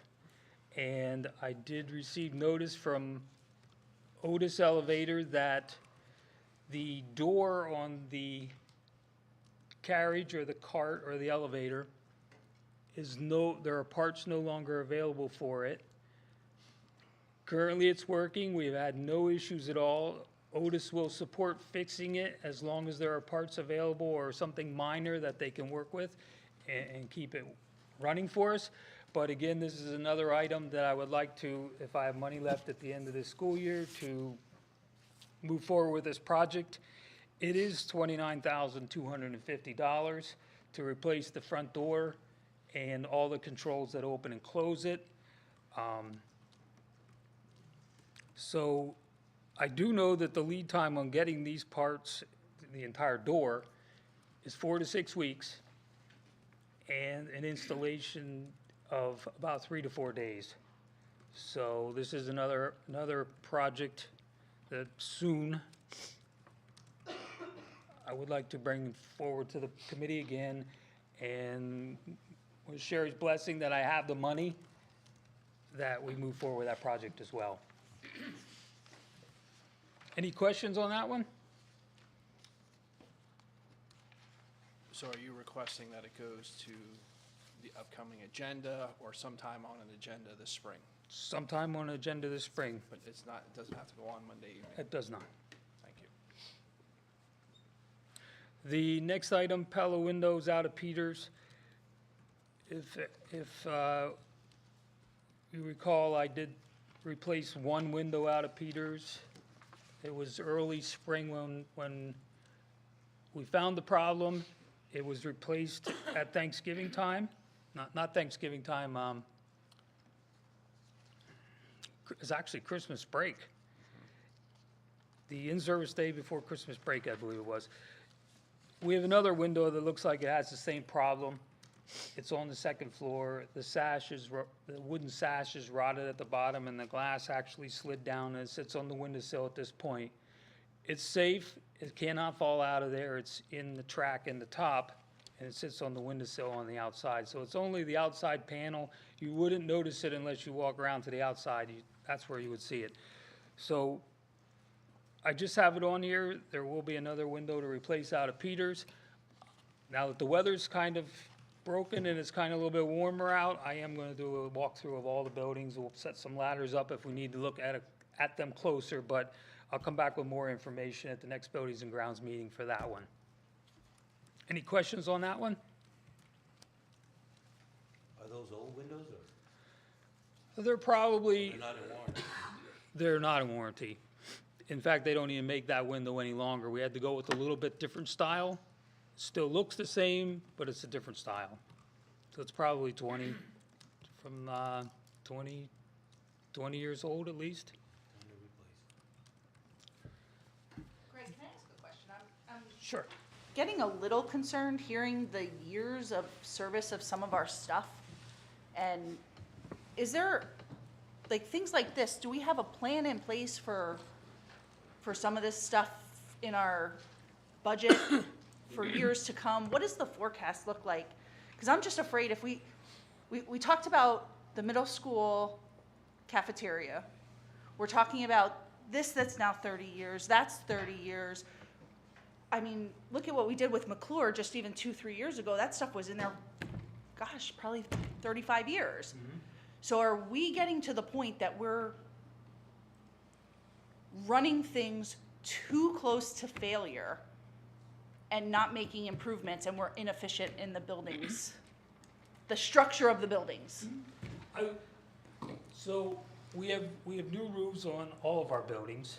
Some are a little bit older, but we're well set for roofs. There's no roofing projects in our future for quite a while.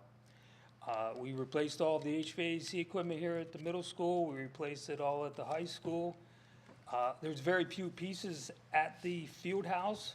There are only two units on that roof that are larger units. Ladington Elementary, all that equipment has been working fine. It is probably 12 years old at this point, but those things are maintained. We've not experienced any problems that looks like it's going to be a major, replacement of X amount of units. We do have long-range plans for our chillers on the rooftop at the high school, equipment for the maintenance department. So we do have a bunch of things built into the long-range plan. And each year we kind of revise it and take a look and see where we're at and add things as they need. The wastewater treatment plan is also on the long-range plans. So we have a bunch of I'm going to say the really expensive projects are in the plan. These things are kind of, one item at a time kind of items. They're one item at a time at $20,000, $30,000 Mhm. in a time crunch of a budget. So I Right. know we can't plan for all of that, but at the same time, I don't want to see pictures of what the science room or the locker rooms look like that we didn't do something with. So I'm hoping that's not the case, and with leaving some of this out there. That's all I'm asking, is that we're coming up with a plan. A healthy portion of the buildings and grounds budget dedicated for kind of ongoing maintenance and repairs. So when we have issues like the windows, part of that McClure work was a total building envelope Sure. sealing, I guess sealement, I don't know if that's the word. What we're experiencing now are kind of like a window here, a window there, an elevator door, that type of stuff, which we do have built into that maintenance budget. What frightened me, 4 or 5 years ago, was big ticket issues. Oh, yeah. I think, the three of us were just having a conversation last week about this. Our facilities are in good shape. Now it's maintenance and smaller items. I know $20,000 is a lot of money, but it's not, replacing 5 roofs at once again, that type of stuff. No doubt in my mind. It's just when we look at the budget as a whole and what we're spending and what we're doing across the board, and we want to make sure that our staff and our administration and our students and our community see a well-kept district within a tax base that we have to be considerate of that, and how do we balance that and move those numbers and budgets and all of that. So just curious what we had in place for, I guess, what else is 30 years old? I'm sure, Greg, that you take. No, I am. Unfortunately, I passed you it, take a and I'm a 6 little months nervous or about it. Whatever around. No, you're right about that. Make sure if there's anything that needs to be addressed. It seems to be working for you anyway. I also like the fact that we're hiring highly qualified people. Yes. Specific people that I think in the long run, we're gonna get a good bang for our dollar there. You just mentioned one situation there, before we'd be subbing that out to somebody. We definitely saved our new HVAC tech this is just one small project he's done for us so far. So I haven't had service in from any outside vendors for boiler equipment, other than cleaning them this year. So between our electrician, who has a great background in heating and HVAC, and our HVAC tech, which he has a lot of plumbing experience, with those two guys, we really have, I saved a lot of service calls. Well, I know, my son's an HVAC for a school district, and I know the projects that he does is saving that school district lots of money. So it's good to have those people on board. I Yes. support that in the future. Absolutely. Even if there's a carpenter, you know, as we go along in our process. And I think in the long run, that's, not only is it gonna be good for maintenance, it's also gonna be good, you know, saving money on the service side, so. I think to answer Gail's question also, I think we have been holding your feet to the fire, long-range plan, long-range plan, long-range plan. We've been pushing that, you know, for quite a few years now, and when you see the budget come up, you'll see it's in there, so, yeah. And you've done a good job of doing that, so. Thank you.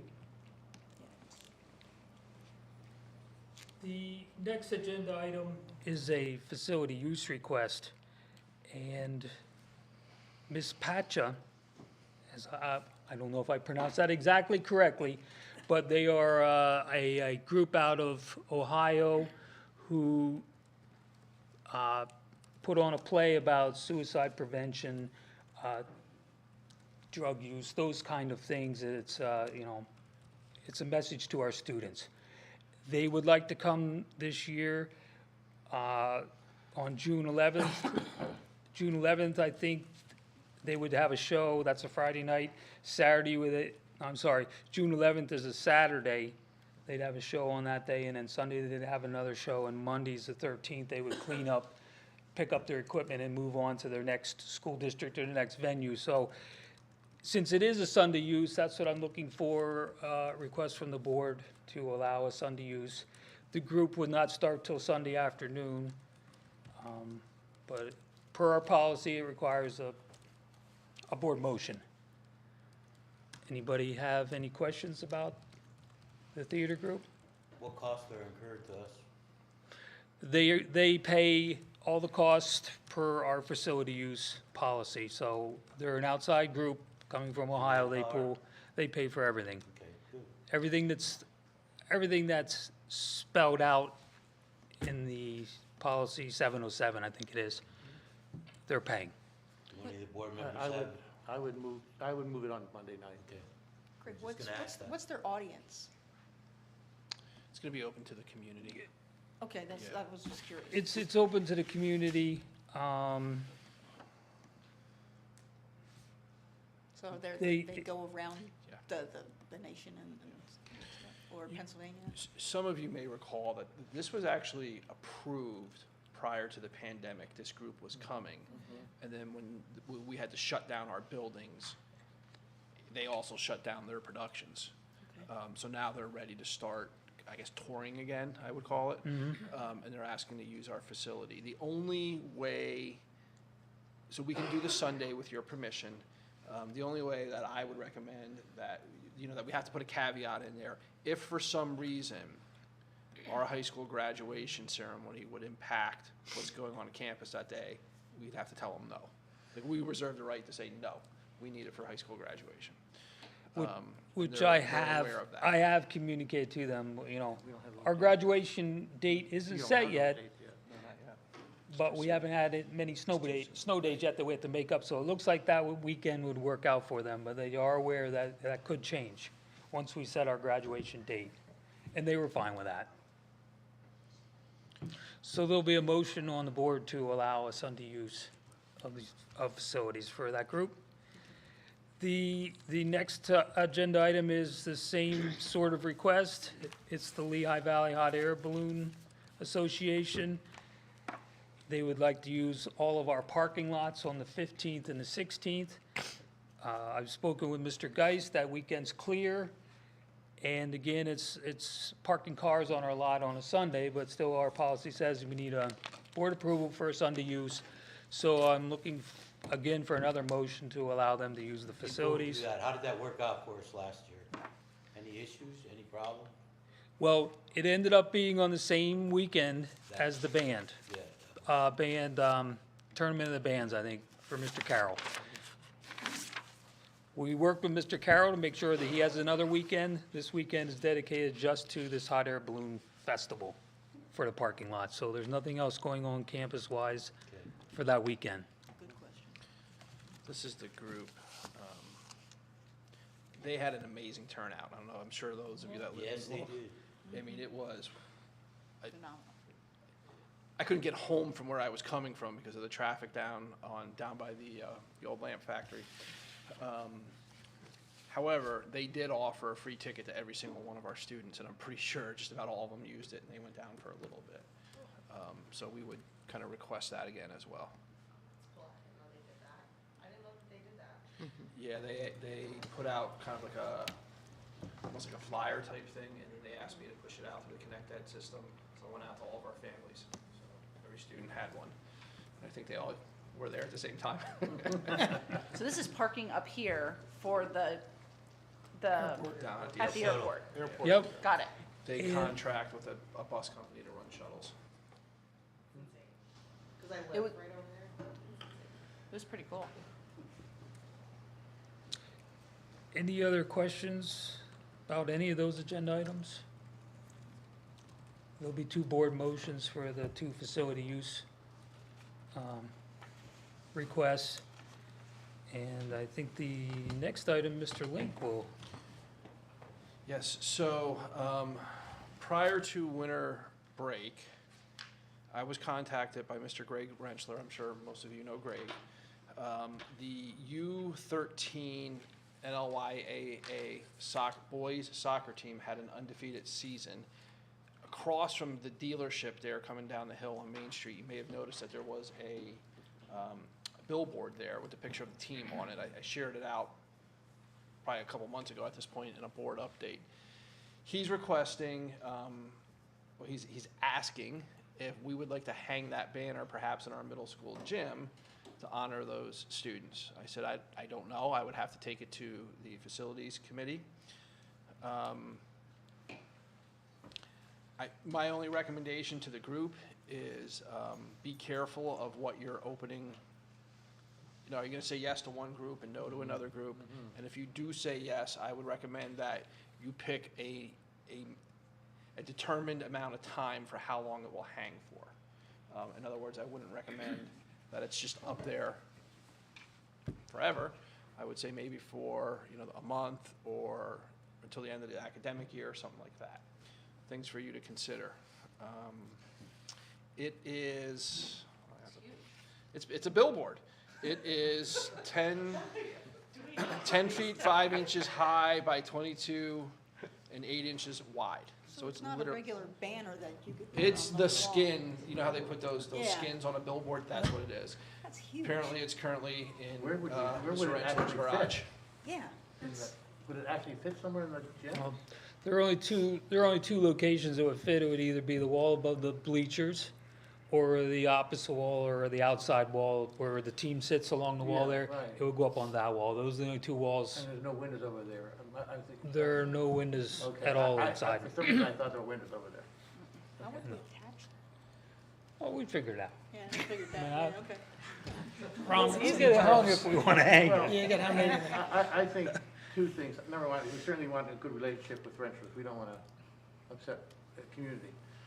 Secondly, I think the nice thing is the kids who were part of that are going to be in the middle school. And at that time also, even if we leave it up for a month or so, would that not be right? U13, we might be moving to 9th grade. Yeah, if we were to, if the board was, if this group recommends doing it, I would say let's try to figure out how to do it for like a month this spring. Yeah, well, the kids are, so, I mean, to me, it's also good for the kids and everything to see, so, I mean, if everybody else supports it, I certainly would. As long as we have a place for it. So let me ask this question, and only because our middle school has a soccer program that happens in the spring. Is the middle school gym the best place for it? Just a thought, they don't play in the gym. Who's gonna see it in the spring? The kids, which is great, and it's sport to the kids, but is there anything that we could do to share it to the community just as much as the kids? Because they're not gonna, community's not gonna be in the gym, will they? Well, I think they already saw it if it was on the billboard. Yeah, you just gave me an idea that I'm gonna float out there right now where it would get a lot of visibility. The backside of the press box. That's what I was thinking when because we were talking about that, we didn't fill it yet. Yeah, we have not. I think it would seem more, I hate to open up the door all the time either, but if there's something like that and we rotate it over a period of time, maybe other things would positively go up there. Yeah, I mean, I still like the idea of at some point, you know, kind of working with Mr. Geis to see if we can get some sponsorship to go Oh, up in yeah. the back of the press box. When we, you know, renegotiate contracts with trainers and whatnot. Put a softball turf field in for us or something. That would get more visibility there. Again, I'm just gonna put out there, just know that this may bring in other requests like that. I like the idea, though, you know, we're trying to get students involved. That's right. You know, we're hearing a good report that, hey, we're getting more kids involved in the spring, and Soccer is one of our team sports, boys soccer. yeah, that I we're think it's struggling a numbers right good now. thing to promote our kids. I agree, hang it up somewhere, you know. You decide what's best, and I don't care where you hang it, but I think it should be hung somewhere. I like that I idea. like Gail's idea. I think we limit how long it is. Maybe it's during that season, Yeah. That might be, and it is an outside sport. During the middle school soccer during the season. middle school soccer season, because that's what it is. And Mr. Durr, they use the stadium complex for their competition, right? They do. Do you see any, Yeah. I'm sorry. Apologize. I could have answered that Mr. for you. Geis, Yes. Are you seeing any red flags? No, and I think the point is, if we hang it there, it also may say the project that we're trying to work on, if there's any vendors that would like to use that space, gives them the idea, hey, I'd like to advertise there. Sure. And our spring, middle school soccer starts 3 weeks later, so they start like the first week in April, and their first competition, I want to say, is like the third week in April. Kind of gives you an idea. So if we do the month of April, maybe even the first week of May or something Yeah. like that. Do you think that we know, now that we're looking at that location, that our maintenance team can figure out a way to secure it there? We don't have anything in-house that'll reach that high too. We don't have a lift to get us that high. Good point. I'm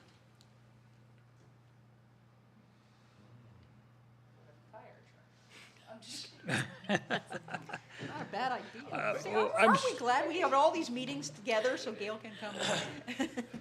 We can certainly figure it out and we can get it up there if that's what we want to do. Well, is there something to look at in the future that, depending on how you're gonna anchor that up there, that if you could look into different ways of anchoring in case something does fall Well, that's, onto the positive side, where we could get some advertising monies out of that?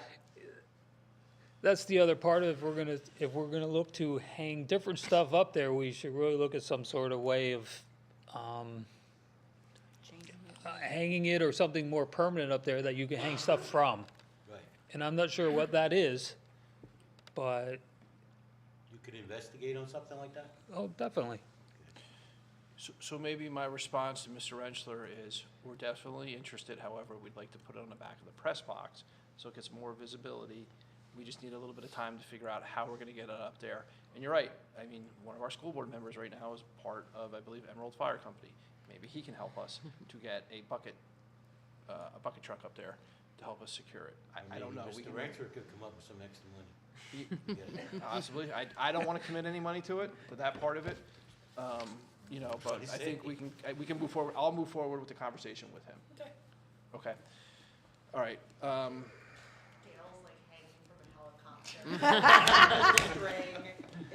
Does Swade's Lock have anything that you can like get and No. put there? Our ladders aren't big enough. Like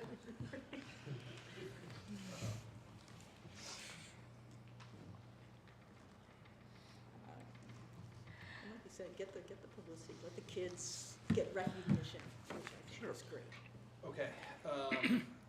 The next item also came from Mr. Rentschler. During football season, I should say during fall sports season, on the fencing around the stadium, we have different, people pay to advertise. On like the mesh, you know what, you see it when you go up. He asked if we would ever consider allowing space in our high school gymnasium for different businesses to advertise there as well during the winter sports season. It's not uncommon. I know if they're not up on the walls themselves, some of the local high schools, you'll go into, they'll actually put those kind of bifold things on like down the lines where people can pay to explore, and then when you're done, you literally just pick them up, carry them away. So I don't know if the board would be open to us exploring possible sponsorship ideas to generate revenue for inside our high school gymnasium. I certainly We're always would. looking for opportunities for revenue. Yes? Yeah, I'm not opposed to it, come back with some firm Okay. suggestions. All right. Again, I'm gonna look to you as kind of the main manager of that during sporting events. We'll hook up to see any, I know we need to make sure that they're not in the way, that they're safe when the people, especially during basketball, that type of stuff. So we can look into that. I don't know if you wanna reach out to some of your colleagues in the Colonial League or the East Penn League to see how they're doing it. We'll go from there. Should we develop a policy as far as how that happens or who we allow? You know what I'm An saying? advertising policy? Yeah, Yeah, I think PSBA may actually have one. okay. It would just give us something as a fallback. If there's a group that we really don't want, we'd have an avenue to say no. And I know we have some knowledge on this from Mrs. Molatoris and Mr. Geist putting the sponsorship opportunities up at the stadium. Thank you. So we'll work through that. All right, that is all I have on those two topics. So I'll turn it back to you to turn it over to Okay. Mr. Hill. Okay, Mr. Hill? All right, good evening, everybody.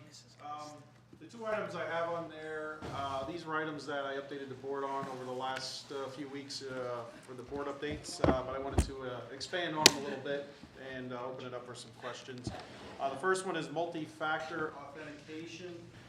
This is something new that all schools are facing. The cyber insurance companies are now requiring us to enable multi-factor authentication. What that means is when you log into your email, if you log in from a unknown browser, unknown IP address or something, it prompts you for a second source of identification so that you can get in.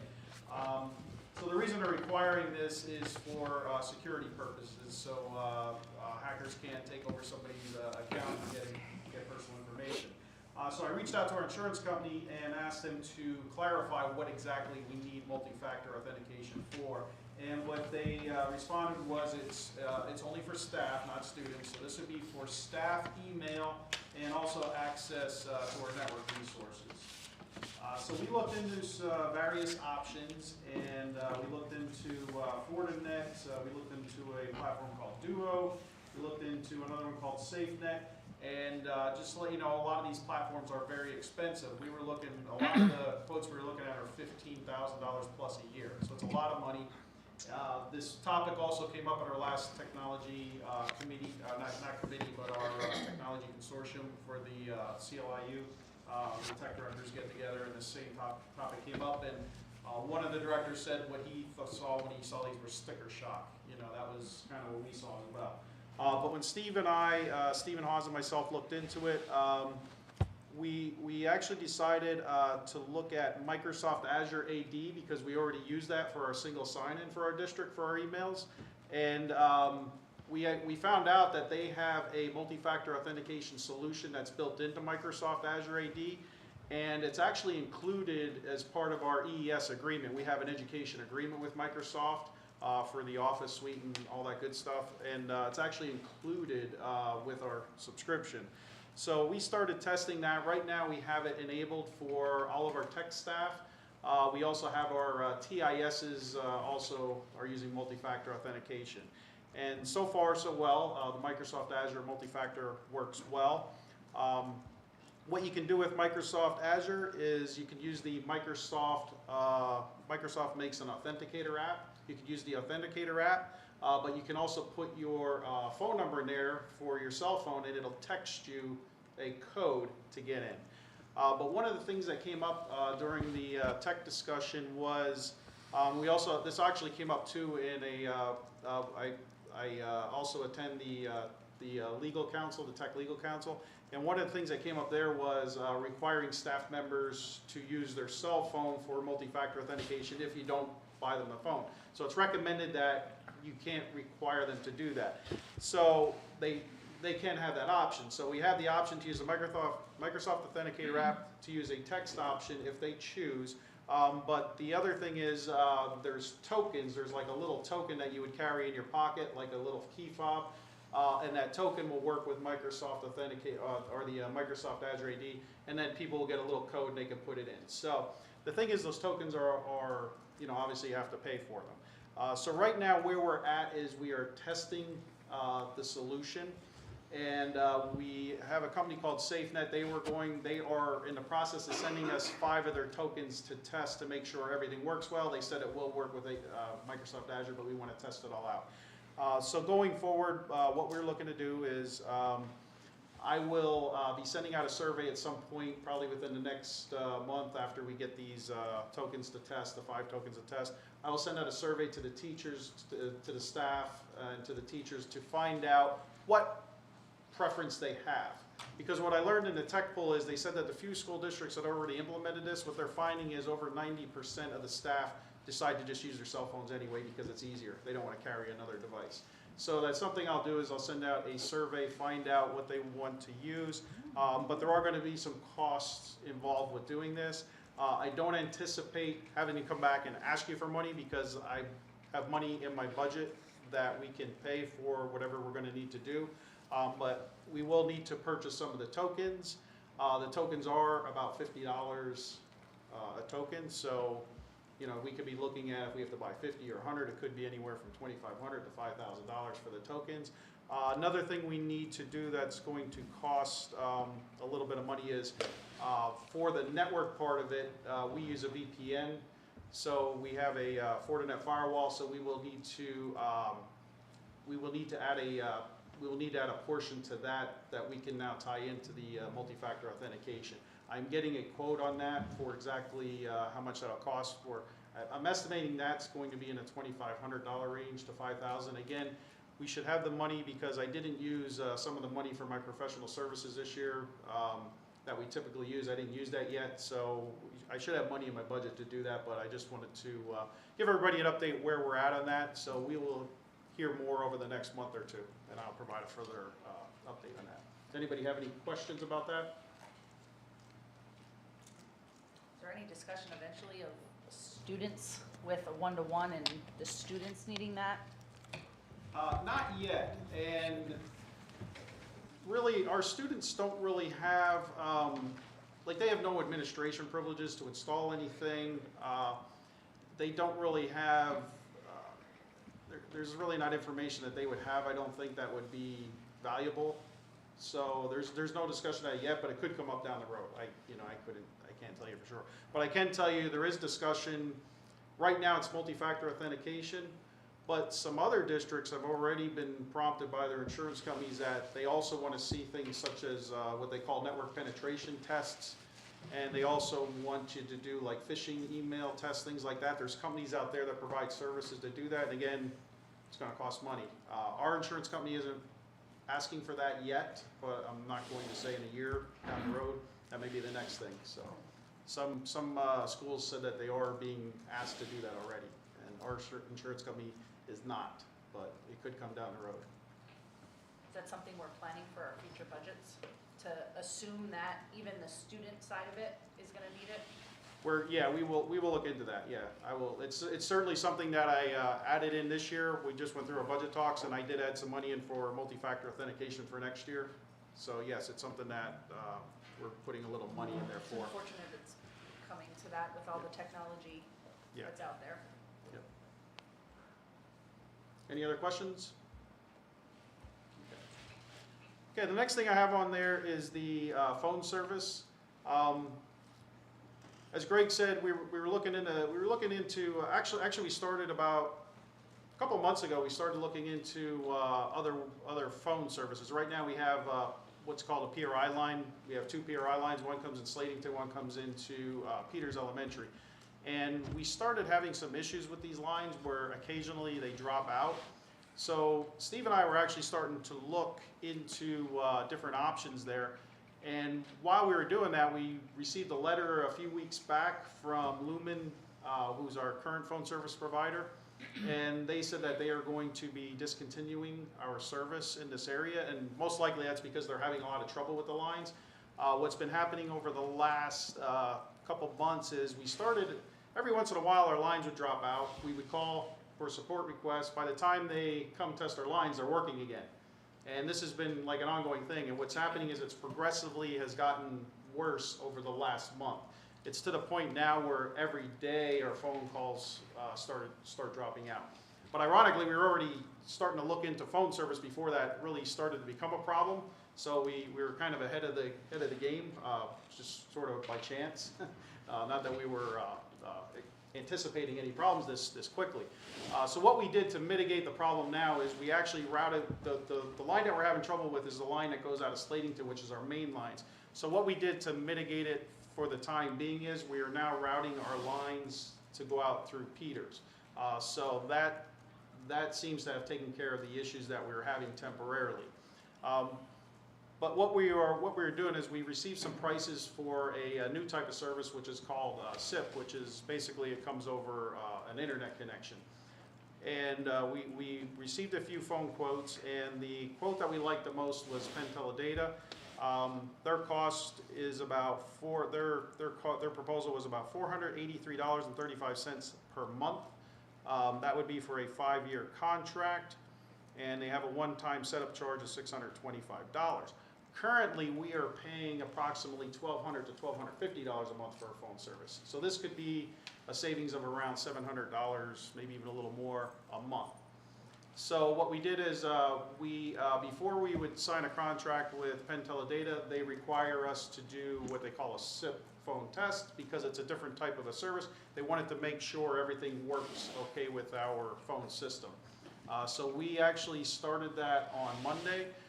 They set up a test circuit for us, and we had our phone system programmed so that we set up 2 phones that we could test on the SIP test, and so far we have it up and running right now, and everything's working fine. So what we want to do is I will be getting a contract from Penteledata, and I plan on putting the contract on the next board agenda for Monday so that we could get approval to switch our service to Penteledata. And again, that's going to be about the quote that they gave me was $483.35 a month, and that would be for a 5-year contract. And that would be a savings of about $700 a month, roughly what we're paying now. Does anybody have any questions? Yeah.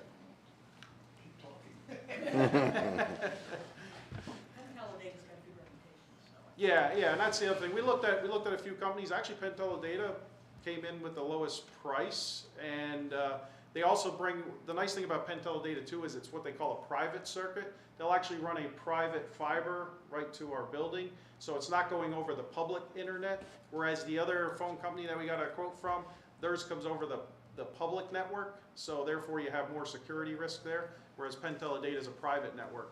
So we felt a lot more comfortable with them for that too. Plus, we use Penteledata for our internet, and they're solid. You know, we never have any issues with them. They're responsive when you call. You know, they're always available. So they really are a good local company to work for. So I'm glad their quote came in where it did because I think it's the best choice. I think the other ones you looked at were actually out of state. Yes. The other company, it was through the phone provider that we use, or the phone vendor that we use, but the actual company that was doing the service was, I believe it was from Texas, was where the company headquarters were. So, yeah. Go for it. So if we have the board support, I will move that forward, and I'll put that on the agenda for Monday. Sounds like you got it. Okay, thank you. That's all I have. That ends on this one. That meeting is adjourned.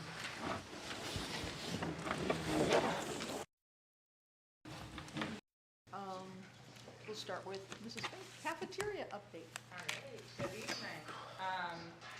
Yeah, just a handful of items to update from food service. I've been well, since Sue and Donna have retired, all of our financials are now being handled through the finance department. So I've been working with Sherry and Cassie and now Tara, just to get me up to speed with the software program that we use to track our revenues and expenditures. So we are holding our own financially and have some cushion there, so that's good. And the cafe funds will be shown in the board reports. So, just wanted to update on a few more things related to that. We are continuing the SSO,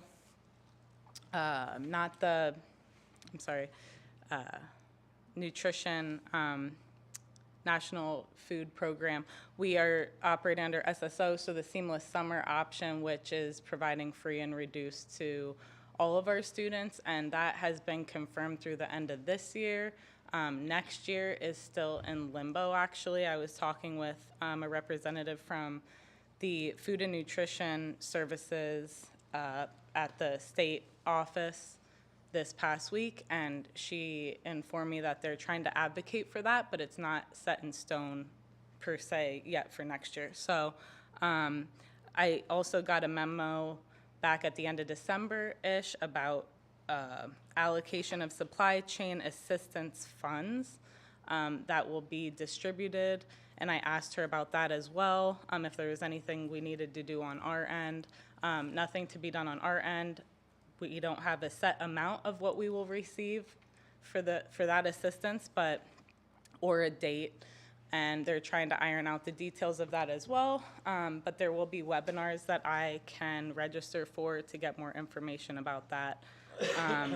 And there might be like some restrictions on how that is actually going to be used, she said. So a couple other things. We're right in the middle of our Roundup at the Register program, where Giant picked our school district as one of the districts in the area that through the months of January and through the end of February, anyone who is checking out at the line, they can round up to donate to the food service program, and that roundup amount will be given to us and in support of needy families, so to be used for things such as our Backpack Buddies program, where we give food to certain families for food over the weekend. So that goes through the end of February. And then just some unforeseen expenses that are right around $5,000–6,000 that we recently had were a couple kitchen repairs. One at the high school was a part for their dishwasher. The other was to fix their steamer over there, and then also a garbage disposal over at Ladington Elementary. We still are dealing with some supply chain issues. Thankfully, our entree items, our core items, we're not having any issues with right now, which is good. We added a new vendor back right before I started, late October, early November, who has been, giving us more competitive pricing for some of our items, because a couple things such as juice and canned fruit right now have gone up. We've hired a couple new employees, one that will be starting next Monday, another lady who started 3 weeks ago now to help us out at the middle school, because staffing has been a huge concern for us recently, but we're getting there. And, no real updates on menu items other than we continue to try to offer, the students' favorite items such as the Bulldog Bowl, pizza, of course, any way it comes, tacos, breakfast for lunch, that kind of thing. We offer that at least once a month. And you might just see Valley Pizza or Sal's or Mama's show up here in the near future, where I'm working with the owners of those companies to see if they could give us a good price. So that's really all I had. Thank you. I was asking her how the staffing is.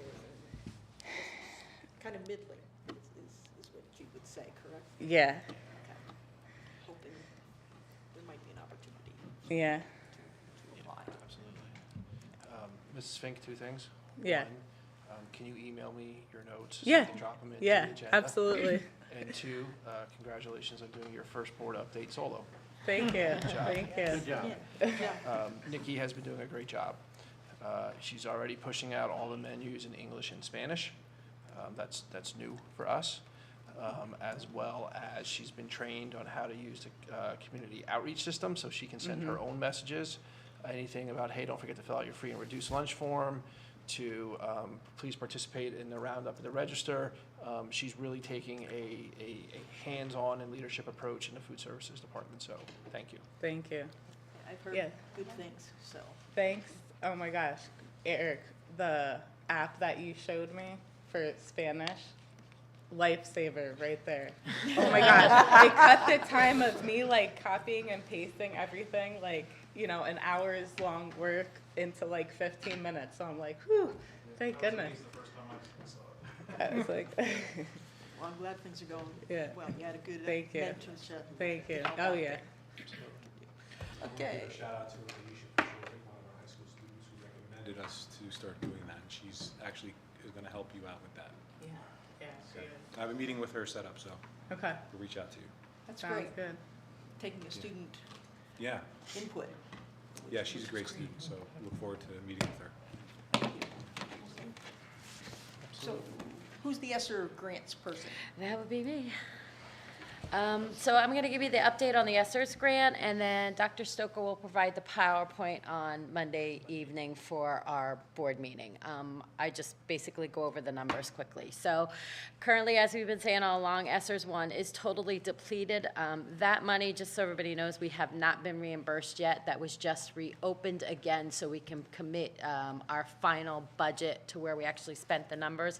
Once we close that, which I hope to do in the next couple of days, we close that, apply for the funds, we should see them within like the next 2 or 3 months. So that that one should be totally cleaned up by the end of the year, by the end of the school fiscal year. ESSERS 2, that grant was originally for $1,458,824. To date, we've spent $426,574 of that. The rest of the money is totally encumbered from that grant, so we have $1,032,250 left. That is totally encumbered. That is for our TISs, our 2 TISs for the remainder of the next 3 years. And that middle school kitchen project that we're doing is coming out of that grant, and that will expend that grant. ESSER 3 was for $2.95 million. Spent to date is $977,239. Encumbered is $1,579,11, and the encumbered amounts there are for, again, salary and benefits for some paras that we added, our Director of Educational Technology, Curriculum and Instruction, our summer Horizons Academy Learning Program, our transportation for that program, department leaders, software programs that we have through the end of the project, these projects over the next 3 years, and technology equipment. Still left unencumbered and undetermined amount in that is $402,628. And then we have ESSER 3. ESSER 3B, I'm sorry, ESSER 3B. ESSER 3B is $229,342, and that came with specific uses for that money that we had to use that for. So part 1 of that had to be losed and address of lost learning. That is $163,816 is what we have in that to spend there. We have to date spent $28,063 of that, and we do have the rest of that encumbered at $80,184. The next one is after-school learning program. That was $32,763. We've spent $9,750 on that. We have $23,013 of that left to spend. And the last one is the summer enrichment program. There's $32,763 there. We have not spent any of that yet, but that is all encumbered through programs that we're going to be using over the next 3 years for that summer learning program. So again, that's just a brief update. Dr. Stoker will provide the actual PowerPoint handout on Monday evening and go over all those numbers so that all the board members that are not here know exactly where we stand with that. Does anybody have any questions on our ESSER grants? I had asked Sherry if we had committed to staff for funding them for the 3 years, if we had a contract or everything. We all know how the world is changing constantly. I just wanted to make sure we would have funds available if we had to go switch to something else to put the funds towards. That was just my question, because we don't know what's coming up. So are we committed to those staff for those 3 years?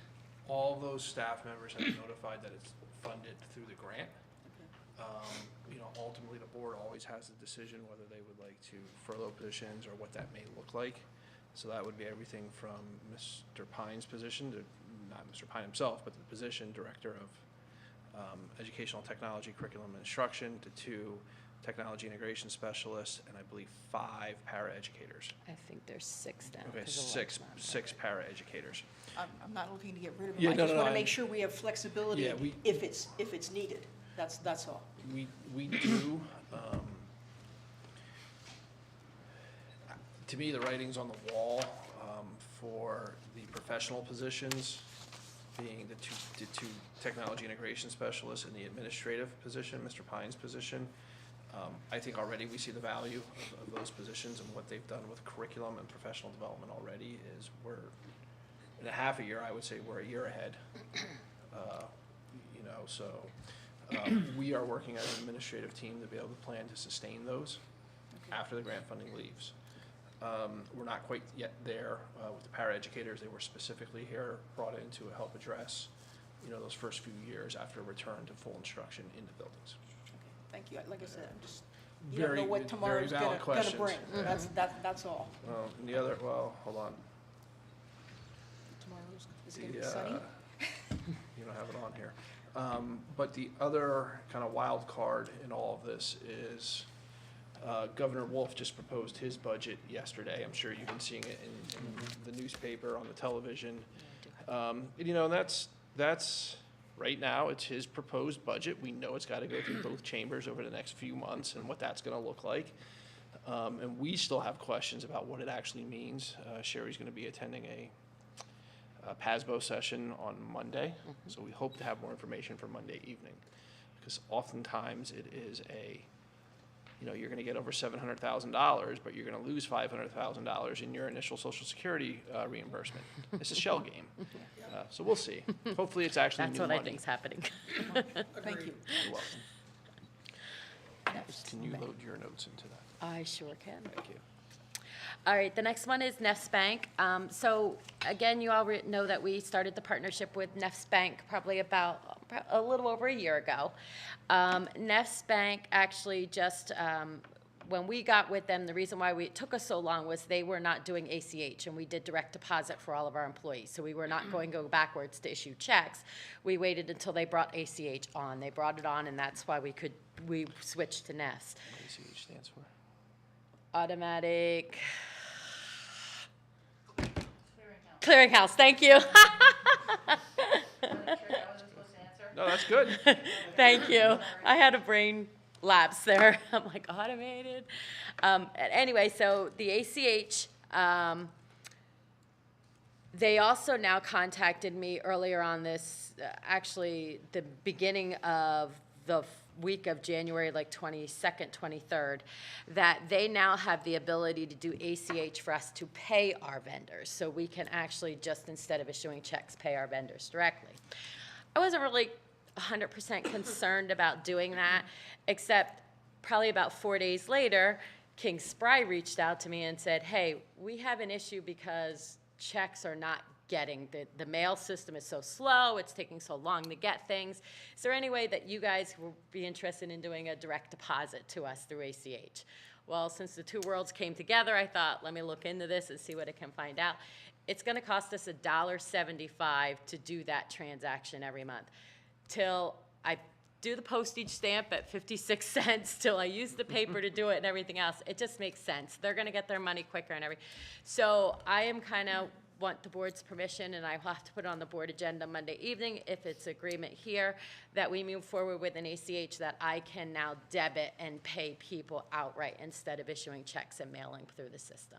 So that's what that ACH is. So I'm looking for if the board's okay that we move in. Yeah, exactly. Can we just Venmo them? Yeah. No, the credit card company will call you and say, is this your charge? All right. Just for clarification, it's $1.70, $1.75 per check we cut or per month? But I only pay them once a month. So right now it's just yes. that? But Yes. what about others? I'm not looking at doing anybody else at this point. Nobody else has reached out to me. They actually said to me, can you do this? If not, we're gonna send somebody up there to pick up a check every month because we're just tired of having this issue.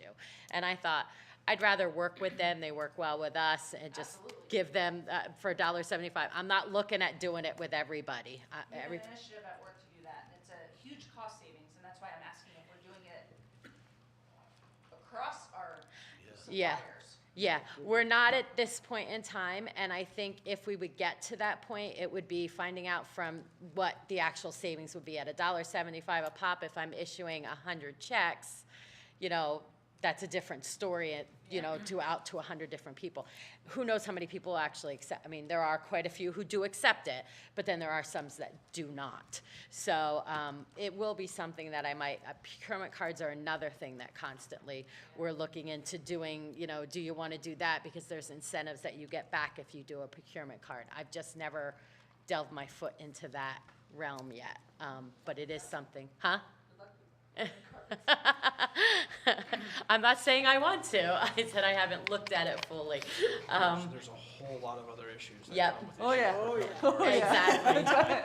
We need to Exactly. Tread lightly. And that's why I haven't done it, because I have heard the horrors. I've heard some school districts say, they're great, we get all this kickback, and I hear the others going to go, oh my God, it's a nightmare, don't do it. So it's kind of been like a back burner thing for me right now, so. The next thing is credit cards. So currently in the district, we have 3 district credit cards. Greg has one, I have one, food service has one. We have it through a company called Elon, which is an outside service company. We each have $15,000 on each one of our cards that can be used for like conference registrations. When Greg needs to buy parts in a hurry or from some kind of a vendor that doesn't want to take a purchase order, we can pay for it right away, get that chipped in. Nikki uses it a lot when she goes to Sam's Clubs, her Domino's Pizza. For a lot of the stuff that has really hit us this year and having to do food because we're supplementing the fact that we can't get the supply chain issue. So our issue is, you would think, as a normal person, I have $15,000 on my credit card, he has 15 on his, she has 15 on hers. No, as a group, we all have 15 each, but the group can't spend more than 14,000 at any one time. So isn't that the dumbest thing you've ever heard? So our hands are tied. We get to the middle of the month, poor Nikki's got all this stuff, and then we go to try and use it for something, and they say, no, your account's on hold because you're at 14,000. So NEFS actually has credit cards through their banking institution. So I have been working with them and gathering information about switching from this Elon account over to NEFS and getting all of our financial stuff at NEFS in whole. So if that's the case, I would like to put a board motion on Monday evening that we apply for our credit cards, cancel our Elon product, and do our credit cards directly through NEFS Bank. You're gonna have more than $14,000? Huh? You're gonna have more than $14,000. I'm hoping. Have at it. No, Yeah. Go for it. And that's local. We have our money there, we might as well Yeah. use it. Right. Like the credit, you know what I mean? Right. They give us a lot of I support was just to gonna the say, NEFS district. is one of our biggest supporters. Yep. What's going on here, just like Pentel data, Yep. and that's bank.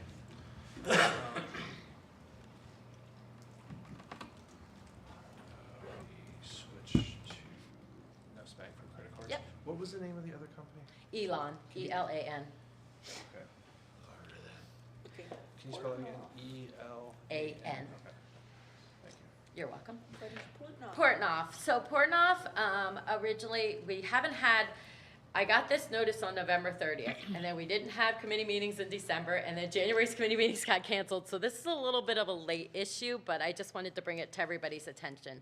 New guidance came out November 30th from the Consumer Financial Protection Board that basically says that to ensure, it's a law that will ensure all debtors have an opportunity to object to a claim against them for debt. So with Portnoy and what they used to do is we used to, on our letterhead, they would send out a notice to a taxpayer that their taxes are delinquent. At that point in time, it would say, these are your fees, call us to set up payment plans, whatever. Now they have to send out an initial first notice that says, this is your debt. Here's what you can do if you have a claim, and say this is not a debt. So on that is just notifying them that there is a debt outstanding that they're aware of and they're trying to collect on. If the person comes back and does not answer it or does not call them to set up a payment plan, they then will issue that second letter then, assuming that that debt is now a real debt, those people are not claiming it as a non-debt. They then will issue the second letter, which will actually be a formal letter, like the first formal letter they used to get.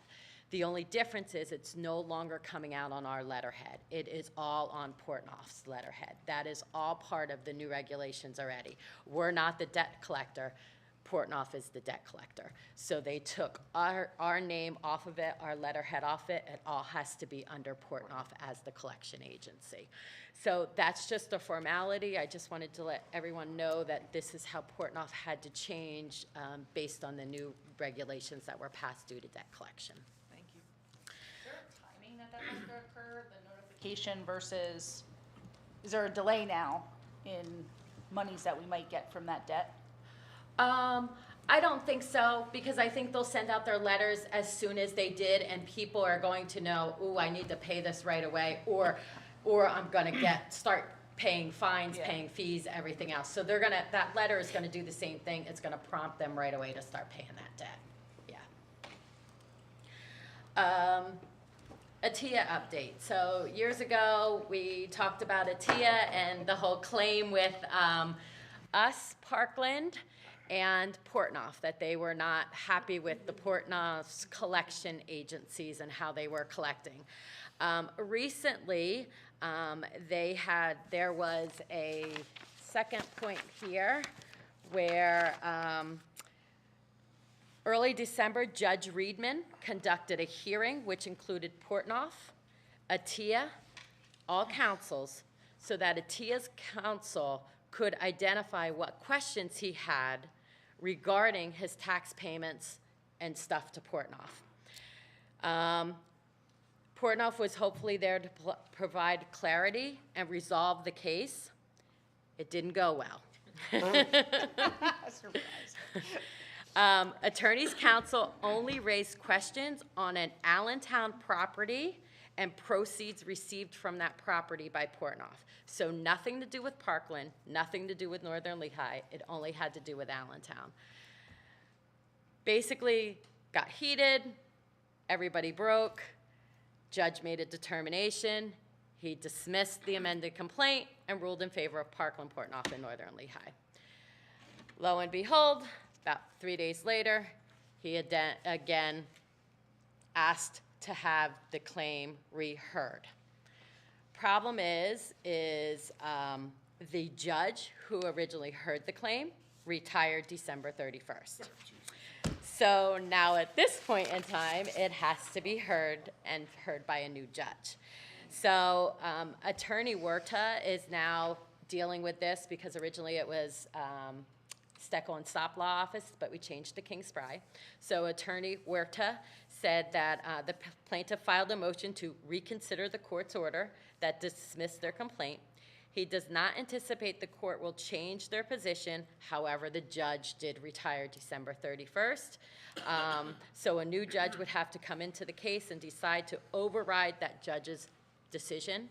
He thinks that's very unlikely, but it just continues to be a continuation of just finding ways to prolong and delay, correct.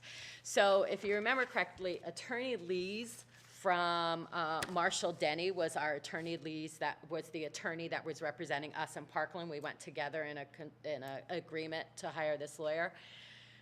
Attorney Lees has now left Marshall Denny, and he now is at Dickie McCain. So I'm sorry, not Dickie McCain. He is now with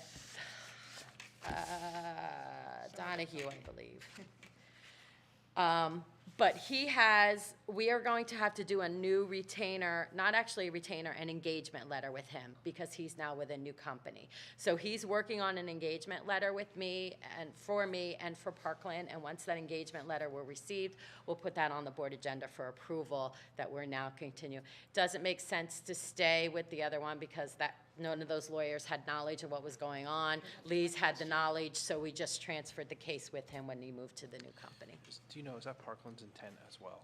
Yes, they already did that, yes, yes, yep. So that's where we stand with the ATIA update. Tax collector, Walnutport has a new tax collector. Her name is Christy Wentling. If you don't know her, you'll probably know her as Christy Wilt when she was on the board. So Christy is now our tax collector over in Walnutport. Can you spell her new last name for me? Sure, Rentling. We met with Christy already and kind of went over some things about tax collections and how working together, and talked with her about, if she has any questions or any issues, we would be more than happy to work with her through it. Once we get more into July, we said we'll sit with her, we'll show her how to do actual collections, fill out reports. So she was very accommodating. She was very excited about getting started. On the flip side of things, Ladington does no longer have a tax collector. So Ladington is up in the air with no tax collector at this point in time. We're okay right now because we're in interims, which parallel is probably 5 to 10 a year. But the issue is going to be in July if they don't have a tax collector appointed by that point in time. I know they've been reaching out. They actually tried to reach out to Christy because I guess there's some kind of a law that a adjoining jurisdiction can collect your taxes on their behalf. Walnutport was not willing to allow that, I think probably because Christy was just new at never having done this before. They wanted her to concentrate on Walnutport. So right now, Ladington is still up in the air without a tax collector. Once we get into probably April, May, if they don't have a tax collector, I'm going to need to reach out and find out what we need to do because I'm pretty sure we can end up collecting them in-house until one's appointed, but I need to figure out what all we need to do to make that happen. And if they don't have that by July, did you say? Then Yes. we have to do it in-house? Yes, yes, yep. Christie's name is not spelled correctly. It's I-E at the end. Yeah. And it's actually Yeah. W, not an R. It's Wentling. Wentling. Oh, I thought you said W. Rentling. No, Okay. Went, W. Okay. Thank you. Appreciate it. All right, so Monday evening budgets. We have the LCTI, LCC, and CLIU budgets on for approval. LCTI's is an increase of $99,372, and remember again, that is based on enrollment. So as our enrollments change throughout the years, we pay a percentage based on enrollment. 5-year average, actually, of enrollment. And I believe our enrollment numbers at LCC or LCTI have been going up. Well, they have been, yes. I mean, Yeah. we were down very low, and fortunately for us, I think, we're supplying our kids with a good education by sending them there. So, it has been going up, and of course, as it goes up, so will our costs. The good part of it is for us right now, cost-wise, is we're not part of the academic center, so we're not funding that part. Correct. That is correct. And I'm going to put a plug out there that really, really good HVAC person we have went through LCTI's program. So, it's a good program. Huh? And my son. And your son, there you go, yep. Lcic is a decrease of $1,154, and CLIU is a decrease of $286. But realize that the CLIU, that's just their operating budget. That is not their special services budget. So all of the special education charges, that's a whole nother budget. audited financial statement will also be on, so that was also handed out at last month's board meeting. That will be our financial statement as of June 30th of 2021, and the approval for that will be on the agenda. Matt did give you a little bit of the general fund budget update. Our Act 1 resolution was PDE approved. We did get that approval back, so we are good. We can move along with our regular timeline for developing a budget, with the understanding we will not raise it above our adjusted index. And last, as Matt said, the general fund budget, there is definitely a significant increase to the state budget the governor is proposing. We both don't know how much we can actually count on that. It kind of looks like it might be, as Matt said, smoke and mirrors for some of it. We'll find out. I do have a PASMO meeting down at the IU on Monday. It actually goes from 1 to 4, where PASMO will totally break down that budget for all of us, and it's a good networking because all the other business managers in the area will be at that table, and we all then discuss afterwards what we've been presented with. So. So is there any word on that lawsuit that was with several school districts? I know the case was just heard. You know, I think Panther Valley was involved in that, Bethlehem. I believe there's still testimony going on. Okay. For the, like the fair funding? Yeah, the fair funding. Yeah. Mhm. To my knowledge, there's still testimony Right. being delivered. All right, because that'll might impact us as well. Right. Could very well. Who knows how long that'll take? Right. Yeah, it took them about 5 years to hear it or something. Yeah. At least it's being heard. I think they're at the portion now, I just read something a day or two about it now, that a lot of the private schools are now up to testify and how, you know, it's just so wonderful for them. Yeah. So, I get it. yep. Sherry, how are we doing on budget? Are we like, are we ahead of the game? Are we behind on what the budget is? We actually just had our budget meetings all of this week. We've had probably the 4 building levels: technology, buildings and grounds, transportation, special ed, and SPO. We have superintendent, assistant superintendent, athletics, and educational technology to do next Wednesday. And all of the building levels are supposed to have, and departments are supposed to have their department budgets back to me by the end of next week so that I can start throwing that budget all together. Hope to have a first preliminary look in April. How about the current year's budget? Are we like on pace? Are we ahead or Yeah, behind? no, we're ahead, not behind, definitely not behind. We're on pace or ahead. Okay. And those, like Nikki said, you will actually get the board report again from general fund, but the same report that general fund gives you, the cafeteria report, will also look the exact same way. That will have the breakdown of exactly where they stand as well. So you'll see that monthly as well. Anybody else have any questions? Yeah, I do. I want to talk about building budgets. You know, being a former principal, that's near and dear. What's the feedback from our administrators as far as how they're being funded for their individual needs for buildings? We just met with all of them yesterday, and none of them are requesting an increase in their budget. Okay, They have the right to do so. good. All of them basically are asking for flat funding. Okay, There are a couple requests for a professional staff member, maybe some support staff member. They're a request. Told them that we would consider it. It's too soon to tell right now if we can actually recommend it. you're talking personnel side. That's the there. personnel Yeah. side, but as far as materials, Right. equipment, curriculum, for the first year is funded out of Dr. Stoker's office. Right. Soon to be Mr. Pine's office, but then to keep it going, they're all well within budget. Okay, I was just curious if there's any feedback or needs or, you know.